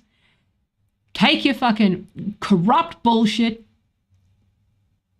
and take all of your journalists with you. Let us just coexist. give each other money, exchange fucking, you know, speaking of which, become a patron, go direct, so I don't have to fucking ever work in ads again. This is like, I can't work in the industry to like do this. Okay? I can't monetize definitely in any other way other than direct if I'm talking about this stuff. These are the problem. These guys are the problem, not tech. Okay? And this is why, I'll get to the Stephen Crowder thing. I don't have too much longer, but, you know, I'll get there. As I stand here, I think there may be some of you in the audience today that are okay with big tech getting knocked down a peg or two. No. You stole the internet. I'm here to tell you the legislators in Washington are not thinking through the unintended consequences of their actions. No, you're lying. You took advantage of the unintended consequences of our actions in tech and user experience, where we didn't know that this was happening, that this push was happening. You sold us a lie. I misphrased that. I apologize for my terrible sentence. In their haste to punish the biggest players, here we go, they will decimate the free and open internet that we all support.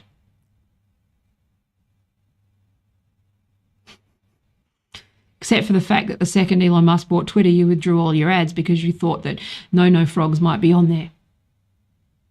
You know, the free and open internet where you made your advertising dollars conditional on certain types of speech. Okay. One need not look much further than GDPR. I would like to point out that the GDPR is good. It is a good standard. It is the gold standard. And it should be, they should go further. Okay. We have, you know, through a combination of different legislation and policies, we have roughly the equivalent of the GDPR here. America's sort of slow in more respects than one. To the mark on this because, you know, they've got obviously different problems. You know, obviously, you know, they're in the midst of collapsing under their own weight, you know, so, you know, they're a little slower. But for most of the sensible countries, you know, the GDPR and the Digital Services Act that's coming, you know, they're fairly reasonable gold standards, like for privacy, you know, have the interests of users, you know, in mind. Okay. I mean, it's fucking annoying. And you know what the ad industry did with the GDPR? You know how you get the accept all cookies and like decline cookies pop up now? They just put that up and again, they just make it so that you can't decline them. It's like, that's not what it was for. You're supposed to be doing the right thing. Stop tricking the user into being spied on. Anyway, so one need look much further than GDPR, which was designed to rein in big tech. It actually had the opposite effect, punishing the small and mid-sized players. It made it difficult to comply. Yes, because you guys said that fucking hell, that's not what happened. Making compliance so difficult that only the biggest companies could comply. No, you made all of these things so expensive and so onerous and but you know, if you put some basic design thinking in place, you could have a little notice on every website that says this. You're the guys that kept, you know, putting all these dark patterns in place. It's just, no. That's not true. So I'm here to tell you that if the National Data Privacy Law, ADPPA, that made progress at the end of 2022 had passed, it would destroy our industry. Good. Big tech, small tech, and everything in between. And do you know why? No, it won't. Do you know why? Because people still want to trade. People still want to see, you know, subscribe. People still want to become patrons, become a patron. People still want to, you know, subscribe for things they value. You're just trying to sell people shit they don't want and use and ideas they don't want and policies they don't want and governments they don't want and fucking ideas they hate. And they hate you. Fuck off. With your ads. Go away. We don't like you. You smell. And your mum probably stinks too. The Supreme Court's Citizens United decision that the government can't restrict independent expenditures independent expenditures for political campaigns by corporations has led to a flood of dark money. Yes, and you know about it. And you do nothing. You lobby against the fucking regulations that prevent it. Come off it. You profit from it. And I would have, it's billions of dollars. And I mean, I'll go into the Daily Wire numbers shortly. Much of that dark money is aimed at putting you out of business. No, that dark money is, like I said before, it greases the wheels of the industry.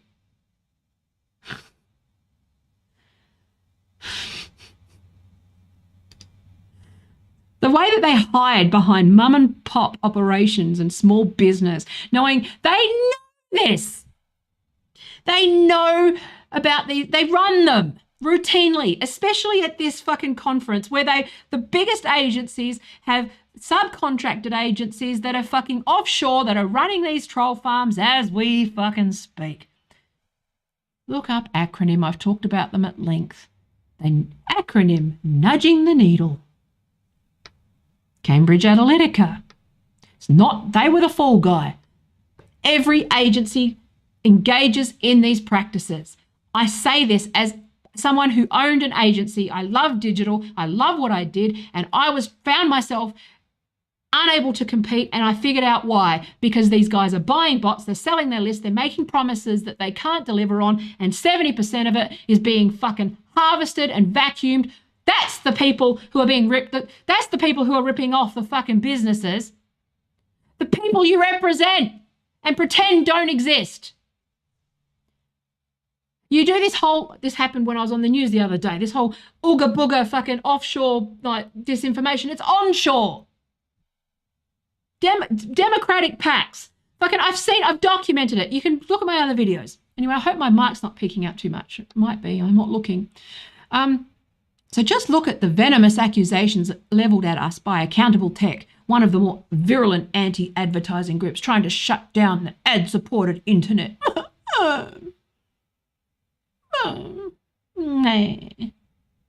They say digital advertising has a toxic business model that exists to exploit users and business at tremendous societal cost. Yes! Where's the lie? Is that disinformation or extremism, is it? All the research says this, dickhead. They say digital advertising has, oh, here we go. Accountable Tech is no organic grassroots effort led by concerned citizens. It's an arm of a for-profit, multi-billion-dollar Washington lobbying group named Arabella Advisors, a group The Atlantic calls the mothership of progressive dark money. The Atlantic! Remember the Atlantic? Where I said they were ground zero for fucking all this stuff. Isn't it convenient? They always quote the... When you understand that these people are in the same rooms, they are the same, they are both client and advertiser and content creator. Sorry, my mistake. So the media, right? The Guardian, the advertising agency, they usually have their media buyers and the paper. They have a fucking relationship, a very close relationship, and money often exchanges hands. Favors, money, all that sort of shit, okay? They are a client of big tech, okay? The Daily Wire, they are both content creator and advertiser. They make their money from YouTube ads and they buy YouTube ads. They are a partner and client of YouTube. They can make a call, okay? What is dark money? It's political campaign money whose sources are not disclosed. You see how they always take what's a bit true? Because they have to cop to some of it. They can't cop to all of it. A commercial slamming our industry might be publicly reported to the Federal Election Commission, but not the identities of the people who paid for it.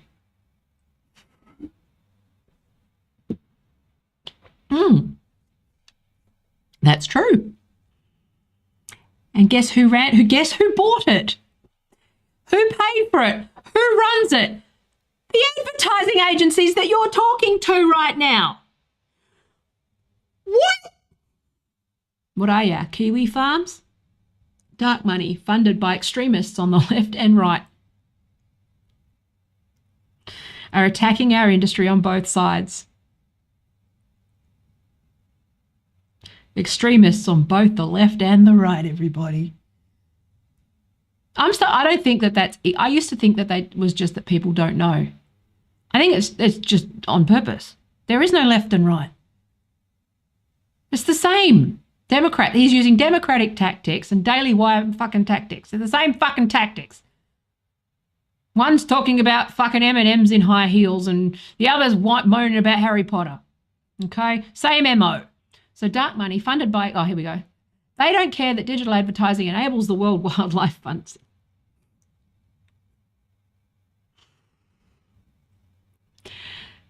They don't care that the digital advertising enables the World Wildlife Fund to sell environmental protection and enables the United Negro College Fund to attract contributions that support HBCUs. What are you, a Nazi?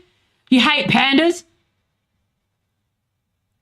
You must let us have 70% fraud and mass mental illness and be able to surveil you for your own good for the pandas. The Atlantic said so. Because gender-critical subreddits are the same as the Donald. Cool story. What are you, Kiwi Farms? What are you, Nazi? Transphobe? TERF? Bigot? Anti-vaxxer? Russian bot? Paid Russian propagandist? What are you? Matt Taibbi? PR for the richest man on earth? What are you? What are you?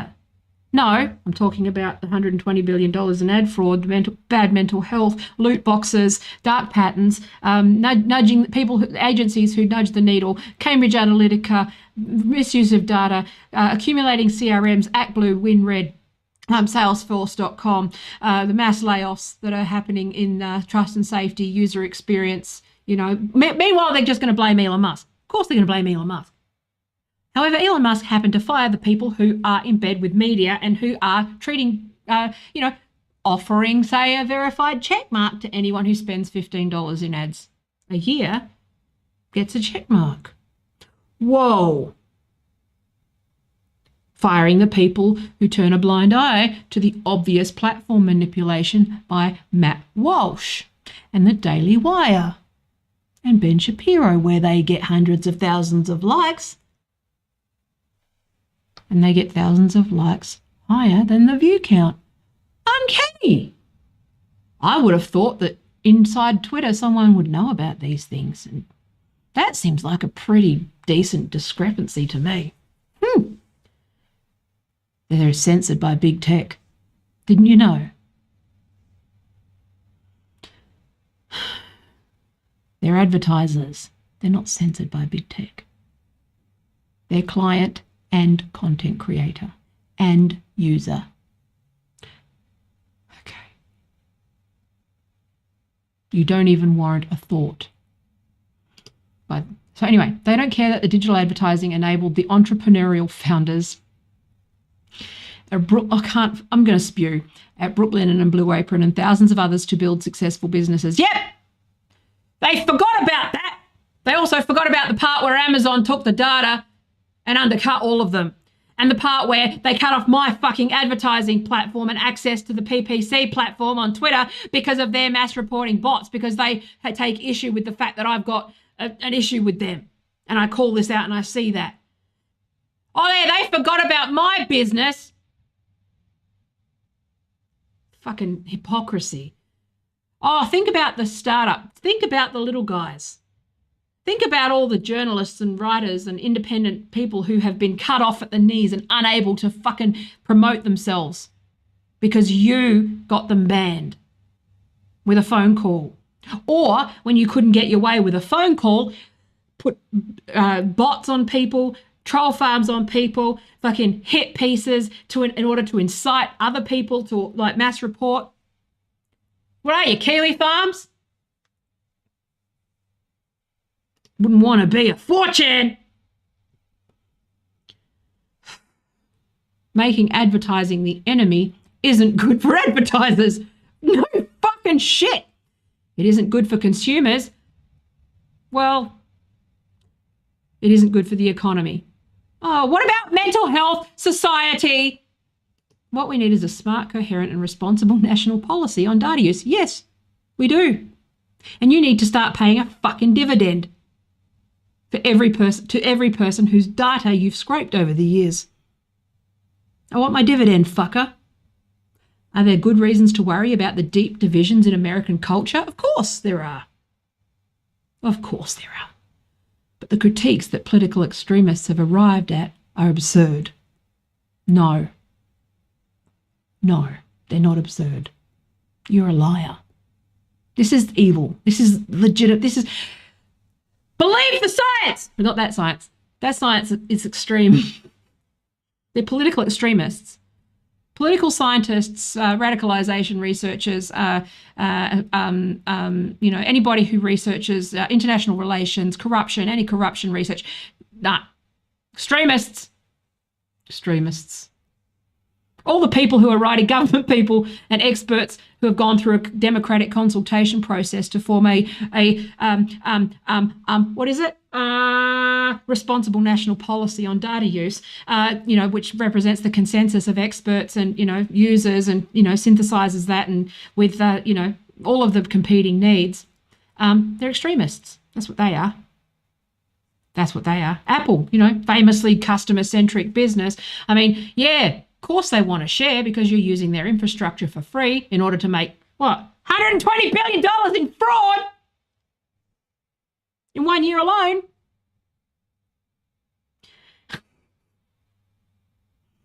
Fucking hell. Extremists. Tim Cook, Nazi. He did talk to Elon Musk a few months ago, so he must have been converted into a Nazi without his consent because of the frog. The Atlantic said so. We put it in there. And it's on Wikipedia. Citation, The Atlantic.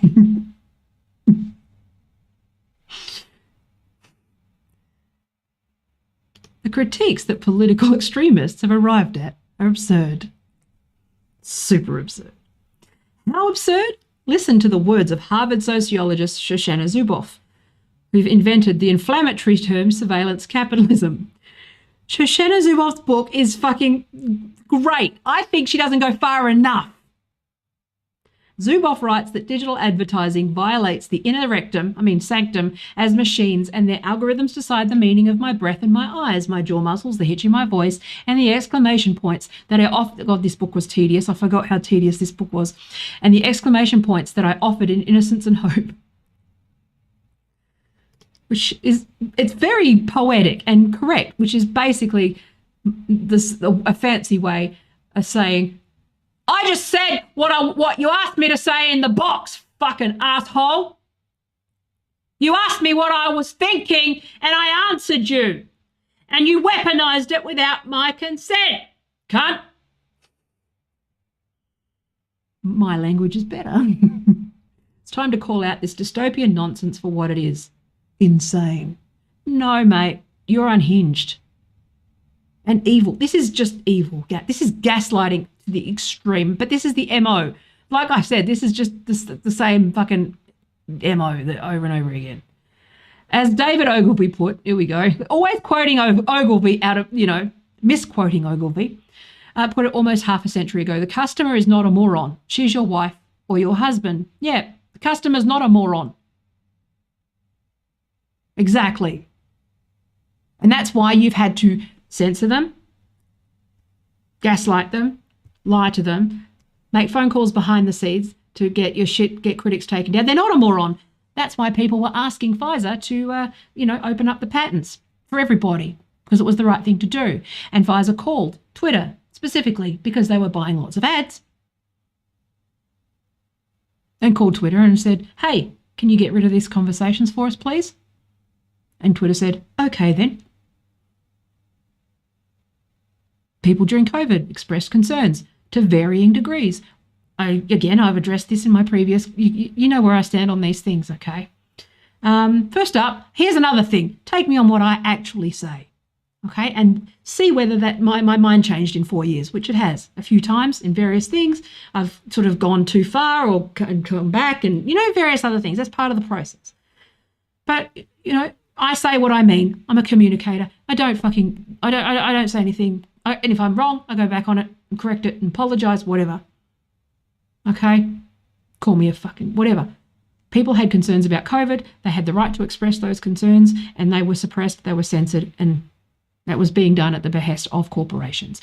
Twitter is just the fucking beginning of this. And I have a feeling that tech are doing a lot of the layoffs to get rid of clean house in the same way. They're just sort of doing it undercover, you know, sort of covering some tracks a little bit. They're cleaning house for corruption as well. I suspect that's a part of it, right? If this is going on to the extent that I believe it has, a lot of it has been that they're getting rid of these. They're sort of shredding documents, basically, right? And getting rid of people, getting them out at NDAs and shit. And anyway, that's a side point. It's time to call out this dystopian nonsense for what it is. They know advertising pays for their free email. Yeah, but we don't want it to. And free access to news and entertainment. No, I pay for Google Workplace. I'm quite happy. I pay $10 a month. I'm quite happy to pay for email. Most people are. Most people pay for it. In some way, they will pay a subscription between 365 or Gmail. Make it, they can afford it. Okay, they'll pay for it, or they will have like Google have had the option to. There's lots of things. There's lots of ways to monetize. Again, this is a distraction. It's not. It's the fact that it pay. Hang on. Let's unpick this. So they know advertising, right, pays for their free email and free access to news and entertainment. Well, no, but it's junk. Most of the newspapers are going with ads and paywall. They're double dipping. They're dying. Okay. Advertising model is the thing that's killing people. I think 35% of Australians use ad blockers. I believe that, I think they just haven't figured out a way to create decent content. The only content that people are getting for free is pink news and trash.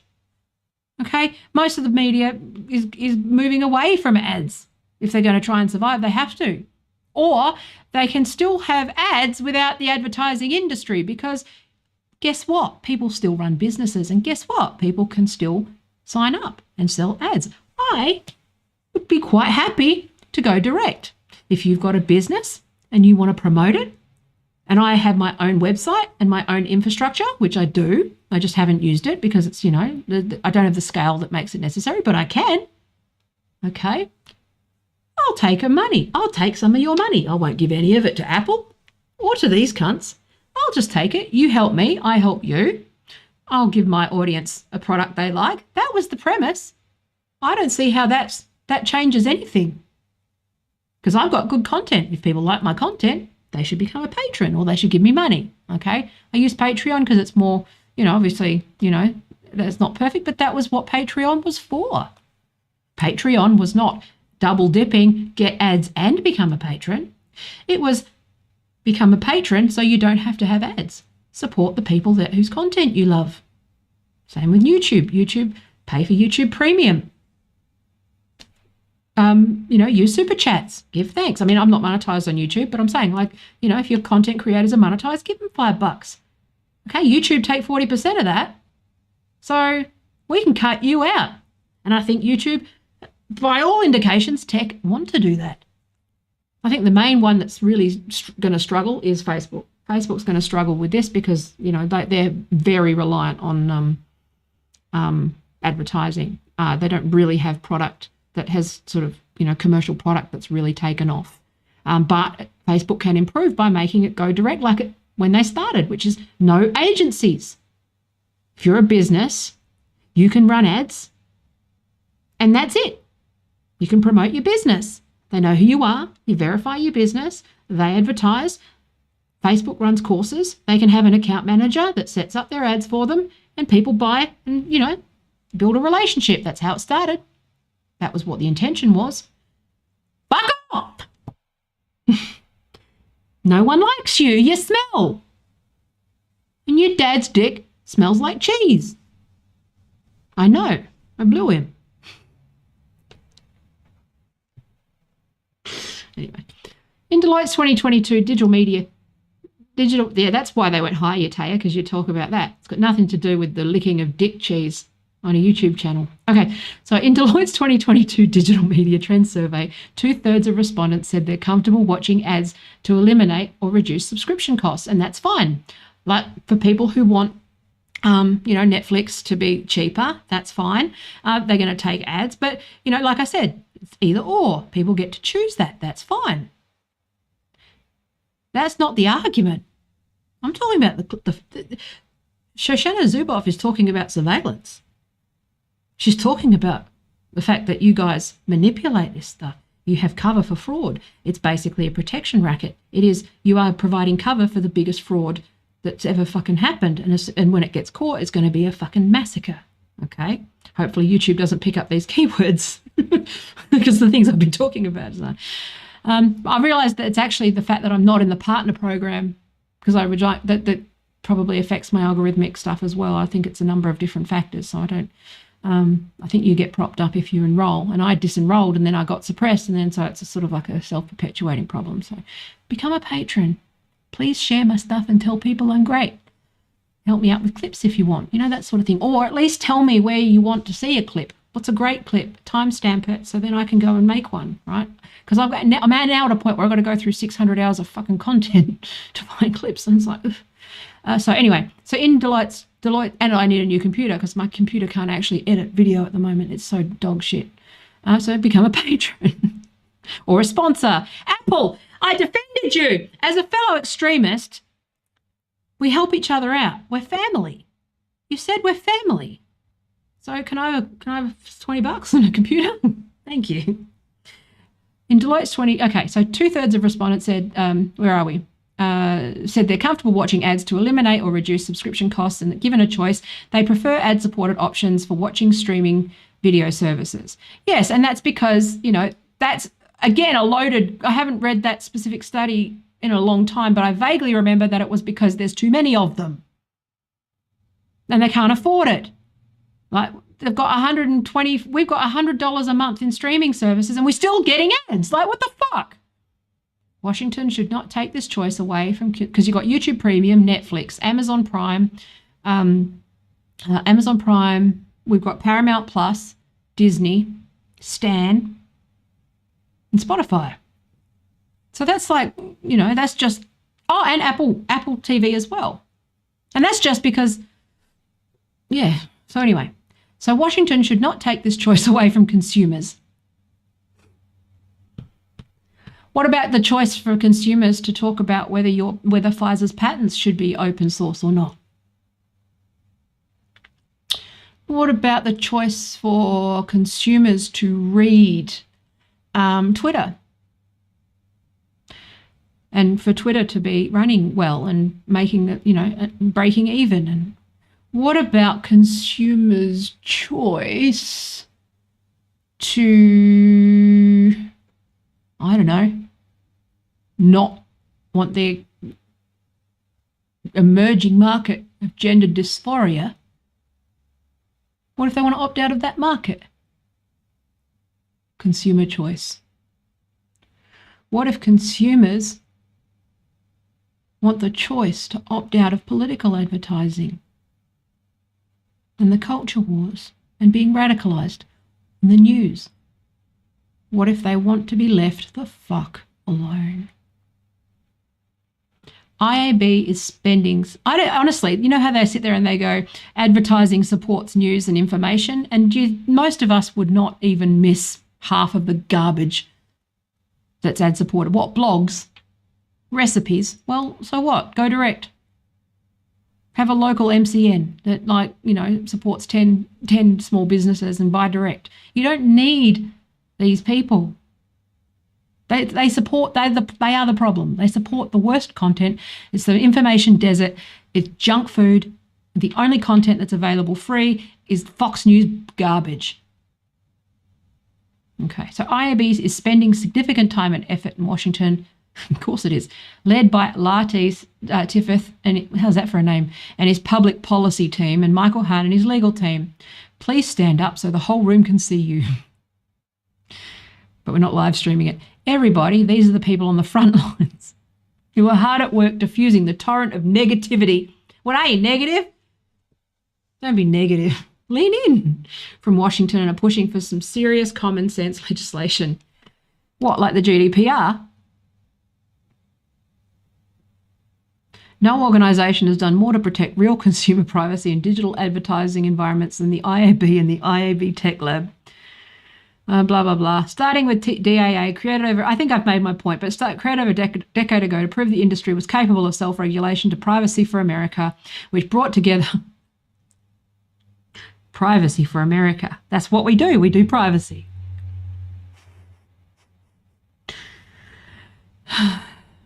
Trade associations to the same policy table. No organisation has done more to protect real consumer privacy. Our latest joint initiative, IAB Privacy's multi-state privacy agreement, provides an updated contractual framework to ensure privacy compliance across new state privacy laws.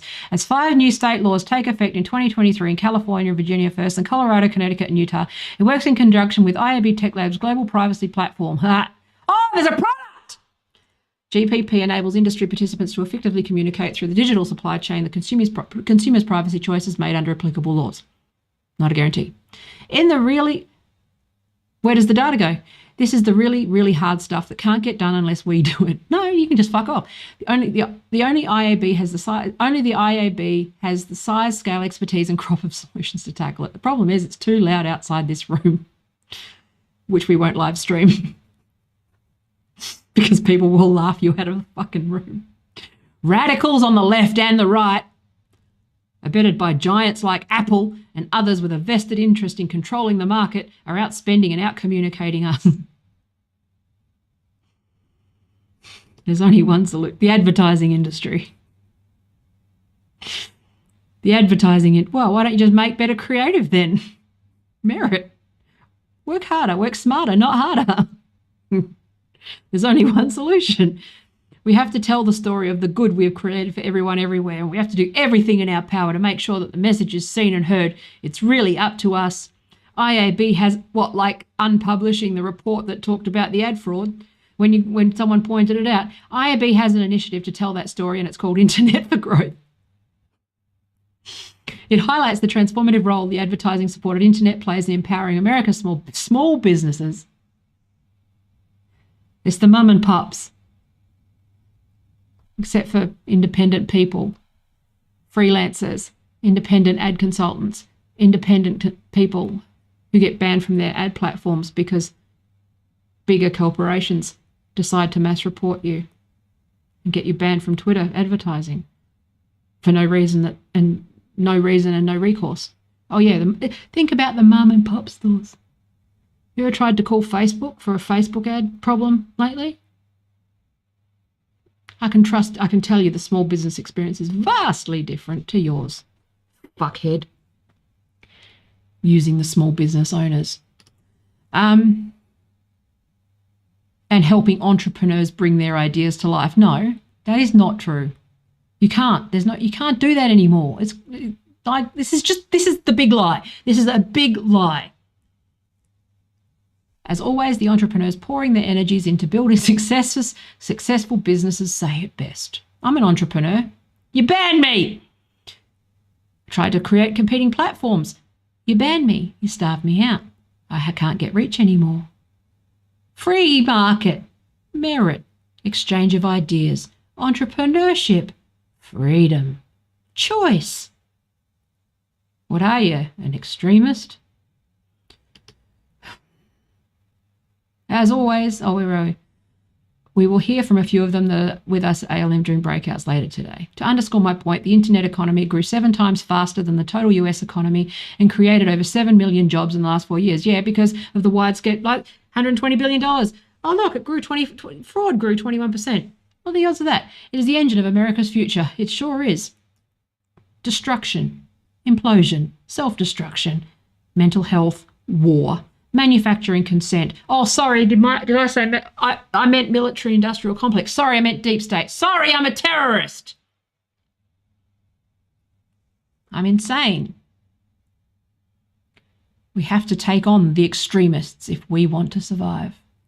But there are also enemies within, and that starts with Apple. After years of failing to build a significant market for ads in Apple Music, in Apple TV, and on the iPhone, Apple has decided the next big thing is to stop anyone else from making money in advertising. That's like, you know, like when you think it's like you're an abuser, a domestic abuser, and you lock him out of the house. And they're like, they're not letting me in my house so I can watch telly. No. That's not why. Apple have been increasing the subscriptions, right? Like I mean, them taking a cut probably, you know, it's quite a high cut. That's a whole separate issue. But at the same time, they've been increasing their subscriptions and subscription prices because they're trying to like offset ads, right? And the cost of ads. And this infrastructure is expensive. So after years of failing to build, there we go. Right. That's why they are the poison. Stop trying to make it this is hilarious. The poison apple. Hashtag poison apple.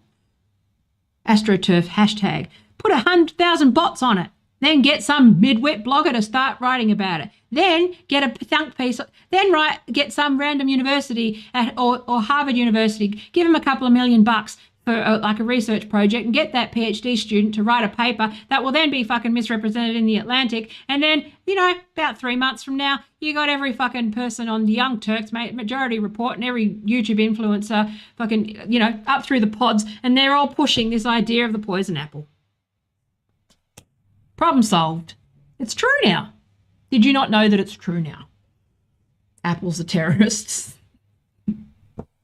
Apple's app tracking transparency vaporized an estimated $9.85 billion of revenues for Facebook, Twitter, YouTube, and Snap. Yeah. Let's rephrase that. Apple, by turning off spy shit and surveillance, stopped people being robbed of $9.85 billion out of the $120 billion US in ad fraud. What's more, IAB estimates that Apple single-handedly wiped out another $6.5 billion in revenues for publishers on the open web. Apple stopped $6.5 billion of the $120 billion of click fraud because of all the dodgy shit that's going on.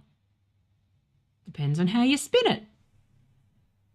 Remember, advertisers, their job is to bullshit. Apple has dealt a cruel blow to the millions of companies created off the backbone of the open internet.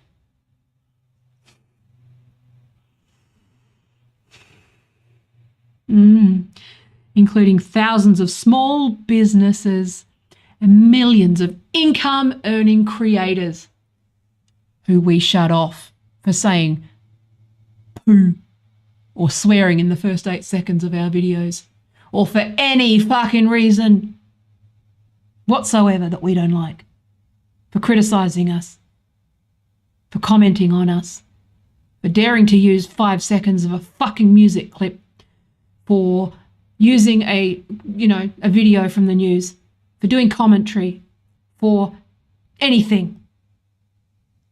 The thousands of small businesses and fucking income-earning creators. What about the Twitter creators who built their audience on Twitter and you withdrew their advertising and their platform? What, you went to war with their platform, advertisers? Okay. I know that was a slightly fallacious reasoning. I'm riffing. You know what I meant. Apple is anti-advertising in public with sales of iPhones stagnating privately. Apple is pitching ads to everybody on Madison Avenue. Yeah, so whatever. Apple aims to let them expand their advertising business while rewriting the rule book so the rest of the industry can't compete. Oh, we can't profit $120 billion of fraud a year and growing at 20% per year. So it'll probably be like $180 billion next year. Apple wants a cut. Not fair.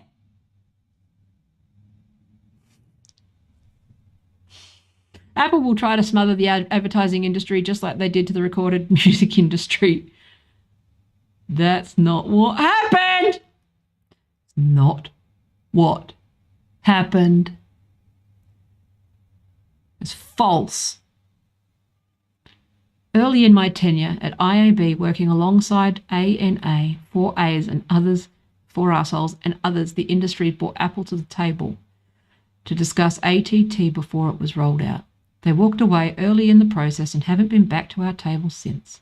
Yeah, good. A big tent necessitates all players coming together, not the users, not the interests of the users. Hearing each other's perspectives and working collaboratively to ban everybody. The invitation to collaborate with the industry still stands, Apple. The invitation to collude with big tech to censor dissent and people who oppose our global corporate brands' interests and political, our objectives to, sell puberty blockers to kids, fine. Final big takeaway is about digital as the great equalizer, the great democratizer, which is leading to a creative destruction. Blah, bloody fucking blah. Okay, I'll just go. The creator economy is challenging the nearly 100-year-old hegemony of the Hollywood economy. This guy goes, anyway, boring, boring, boring. Okay, so detail, where are we? And here we go, here's the end. So, of course, you've got to be more open to diversity, equity, and inclusion. Black-owned business Colmex expects their company to reach $40 million in revenue by 2024. As co-founder Kim Lewis puts it, a moment in history that was pivotal for black entrepreneurs. See how they hide. Fuck, I've been watching this, watching South Park, the streaming wars, and it's like Integrity Farms. I like when Randy hired Token's father to be a black business. It's so funny. Read the whole thing. Anyway, a moment in history that was pivotal for black entrepreneurs. Now, there's never been an easier time for you to start a business. The internet is the great equalizer. Tell that to all the people who've suddenly been unbanned this year. IAV's Big Tent includes the Hollywood economy and the creator economy, so let me talk to both groups. All of this is just the impetus for innovation, the century-old Hollywood economy needs. But if you're in the creator economy, there will be times when you have to work symbiotically, and IAB is the place to do that. i.e. influencer campaigns on behalf of massive media conglomerates in partnership with massive corporations. They always talk about the little guy. Notice how they never say the big guys. They never say venture capital, VCs, hedge funds, Disney. The largest. See, Apple's the big enemy, but not the others. The largest spenders of media are the creators of media on YouTube. It's not little creators. It's big creators. The biggest spends are the big brands, the big agencies, okay, and political advertising. So it's dangerous to be an incrementalist in this age of extremism. Extremists are trying to set the agenda. We must decide what we want this industry to be. You already did. You just told us, lest it become decided for us. Good. An IAB colleague, it can't come soon enough. So anyway, in the immortal words of James Brown, I will close by urging you to get up, get into it, and get involved. Pause. This is not a spectator sport, and we need your voice, your passion, your support, your grit, and your determination to rip people off of $180 billion next year. We've got targets to meet. It's for small business. And we need your voice, your passion, your support, your grit, and your determination. Hustle. Lean in. That's what you should do. Just do that. Lean in. What are you? Kiwi Farms bigot? Transphobe? We're still building on what we started nearly 30 years ago. And with that first ad on hotwired.com. Yes. Good. No. Don't want it. Fuck off. You are starting what you started nearly 30 years ago, and it gets worse every year. You're evil. You're not the good guys. I'm incredibly excited about the road ahead. I bet you are. You should be too. Nah, I'm horrified. If Shoshana Zuboff is an extremist, then I'm fucked. If Apple is extreme, then I'm fucked. If Elon Musk is extreme, then I, you, every user anybody who's not a fucking, one percenter or a suck up to the one percenter, we're going to be fucking indentured serfs and servitude. Okay? In bonded labour, addicted to these fucking machines that are telling us that we have freedom of choice, freedom of speech. But not that speech and not those choices. Be authentic, but not that authentic. We love creators, so long as they say what we want. We support small business while using their data to fuck them. Upside down world. Anyway, I don't even know if there's been any chat or anything. What a fascinating insight into fuckery, huh? Anyway, this went longer than I wanted, so I might do the Daily Wire thing next, because I think I want to go into detail, and I'm tired and I don't want to do it anymore. But that was fun. Let me check the chats. Let's see if anyone. I don't think there was. It never is this time of day. Yeah. Okay. It's all good. So I'm mixing stuff up. I need to change the screen so that I'm not looking up, and I need to figure out a way to sort of look here, but I will figure it out. Anyway, I'll watch it back and I'll make improvements again, and the usual shit. So anyway, I have blonde hair now. Look it. I can't remember. Oh yeah, become a patron. Hopefully you learned some stuff from me today. Hopefully it will encourage you to pay more for content.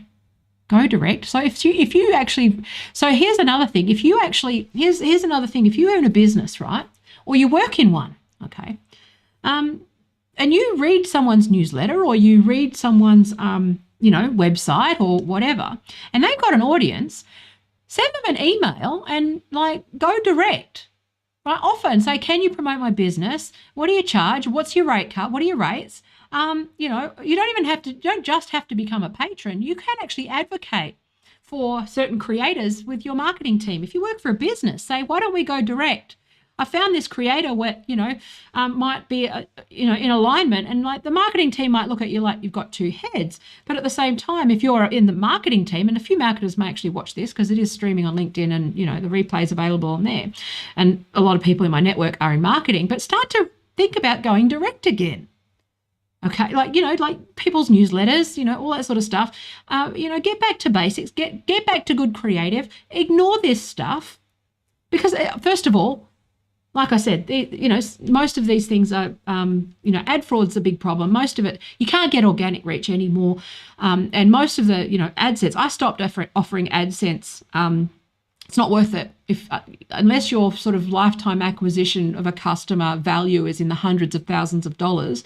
The value, it's not worth it. If you're selling small amounts of product, it is not worth buying Google ads because the click fraud offsets the it's just not worth it. It's not worth your while.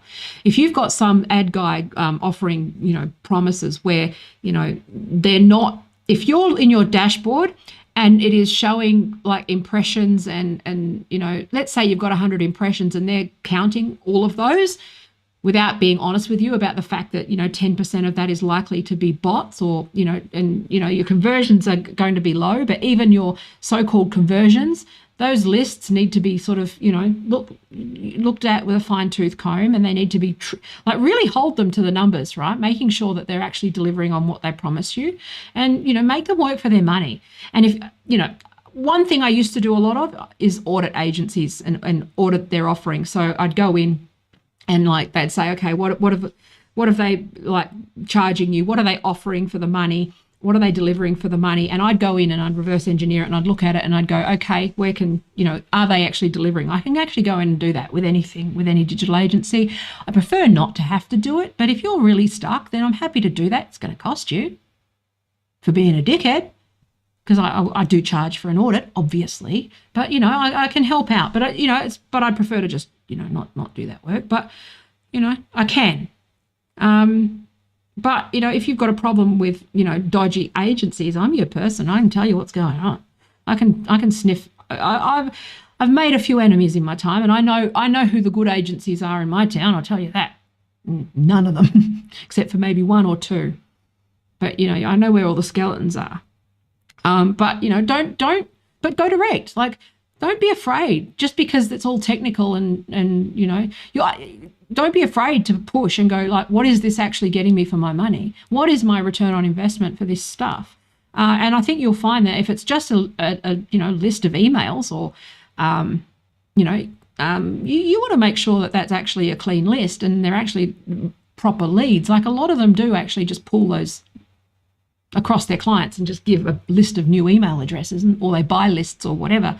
And so, you get what you pay for. And, I'll tell you now, most agencies are corrupt like that now. Like I said, because they charge per lead or they charge for spend, they have no incentive to do the right thing. They have every incentive to do the wrong thing. And that's why no one talks about it, because everyone loses out. And I just, for some reason, I can't switch that off. I wish I could. Like I said, the best thing I could do for myself, and I would make a killing, is set up one of these like shadow agencies, offshore it, run a troll farm, sit there, with ChatGPT or some version of AI and create tweets and start nudging people and doing dark political shit on social platforms 24/7. Like, that's how, that's how I'd make my money. And I'd build lists of people and work for the bad guys, but I don't. I sit here and I'd beg people for $5 a month. And I appreciate those that pay more than that. That's very nice. And, there's a couple of patrons who are very generous, and I appreciate it very much. And I hate appearing ungrateful, because I'm not quite at the point where it's sort of, I'm still feeling the stress and still feeling like I have to get a job or have to, be pulled away from work that I think is important, which is good information and honest information. And, I wish that I was more resourced, because I'm going to start maybe building more relationships with the independent media that I trust. But, even in the US, right, everyone's, I know, obviously there's a few key people that I trust for good information, that I believe have integrity. Bridget Fedesi is actually one, believe it or not. She's comedy and, all that sort of stuff, but she's a good faith actor. She's a good actor. Okay. Funnily enough, by proxy, I would say that, for all his failings, Joe Rogan is good faith. I don't trust the Daily Wire's whole business model is, but we'll talk about that the next one. But we'll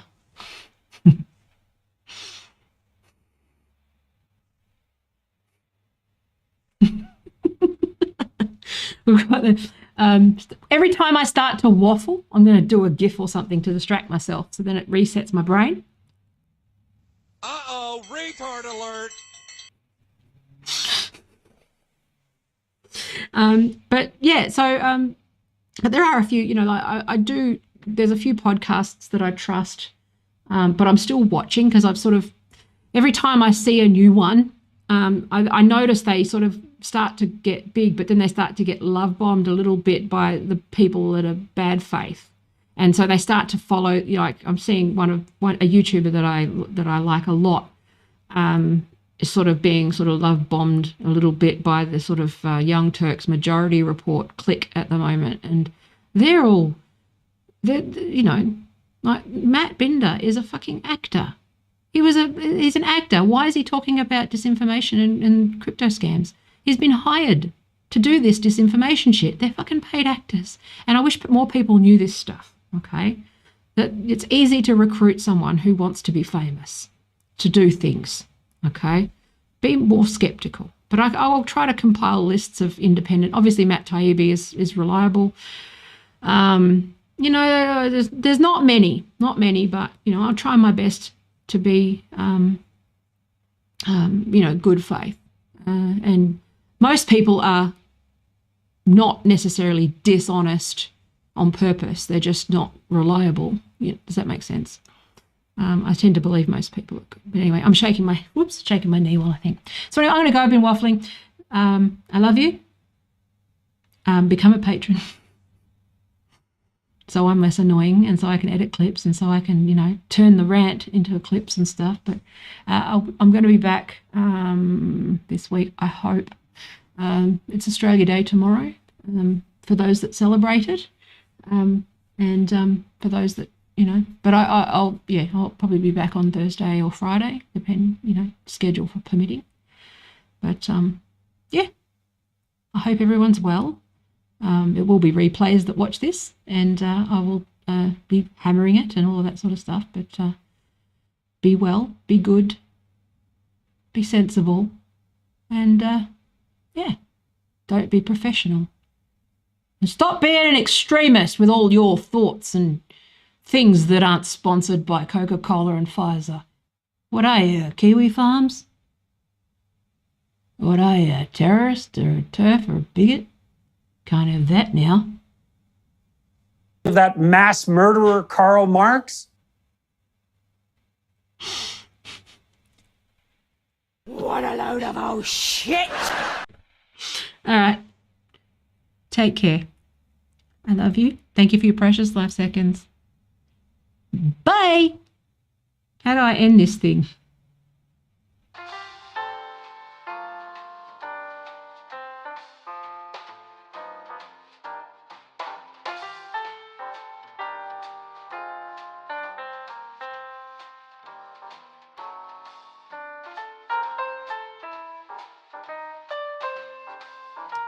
Better.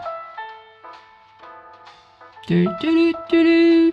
Beep bitty bitty. Become a patron, 'cause I've burnt all my bridges. I don't know why. Bye.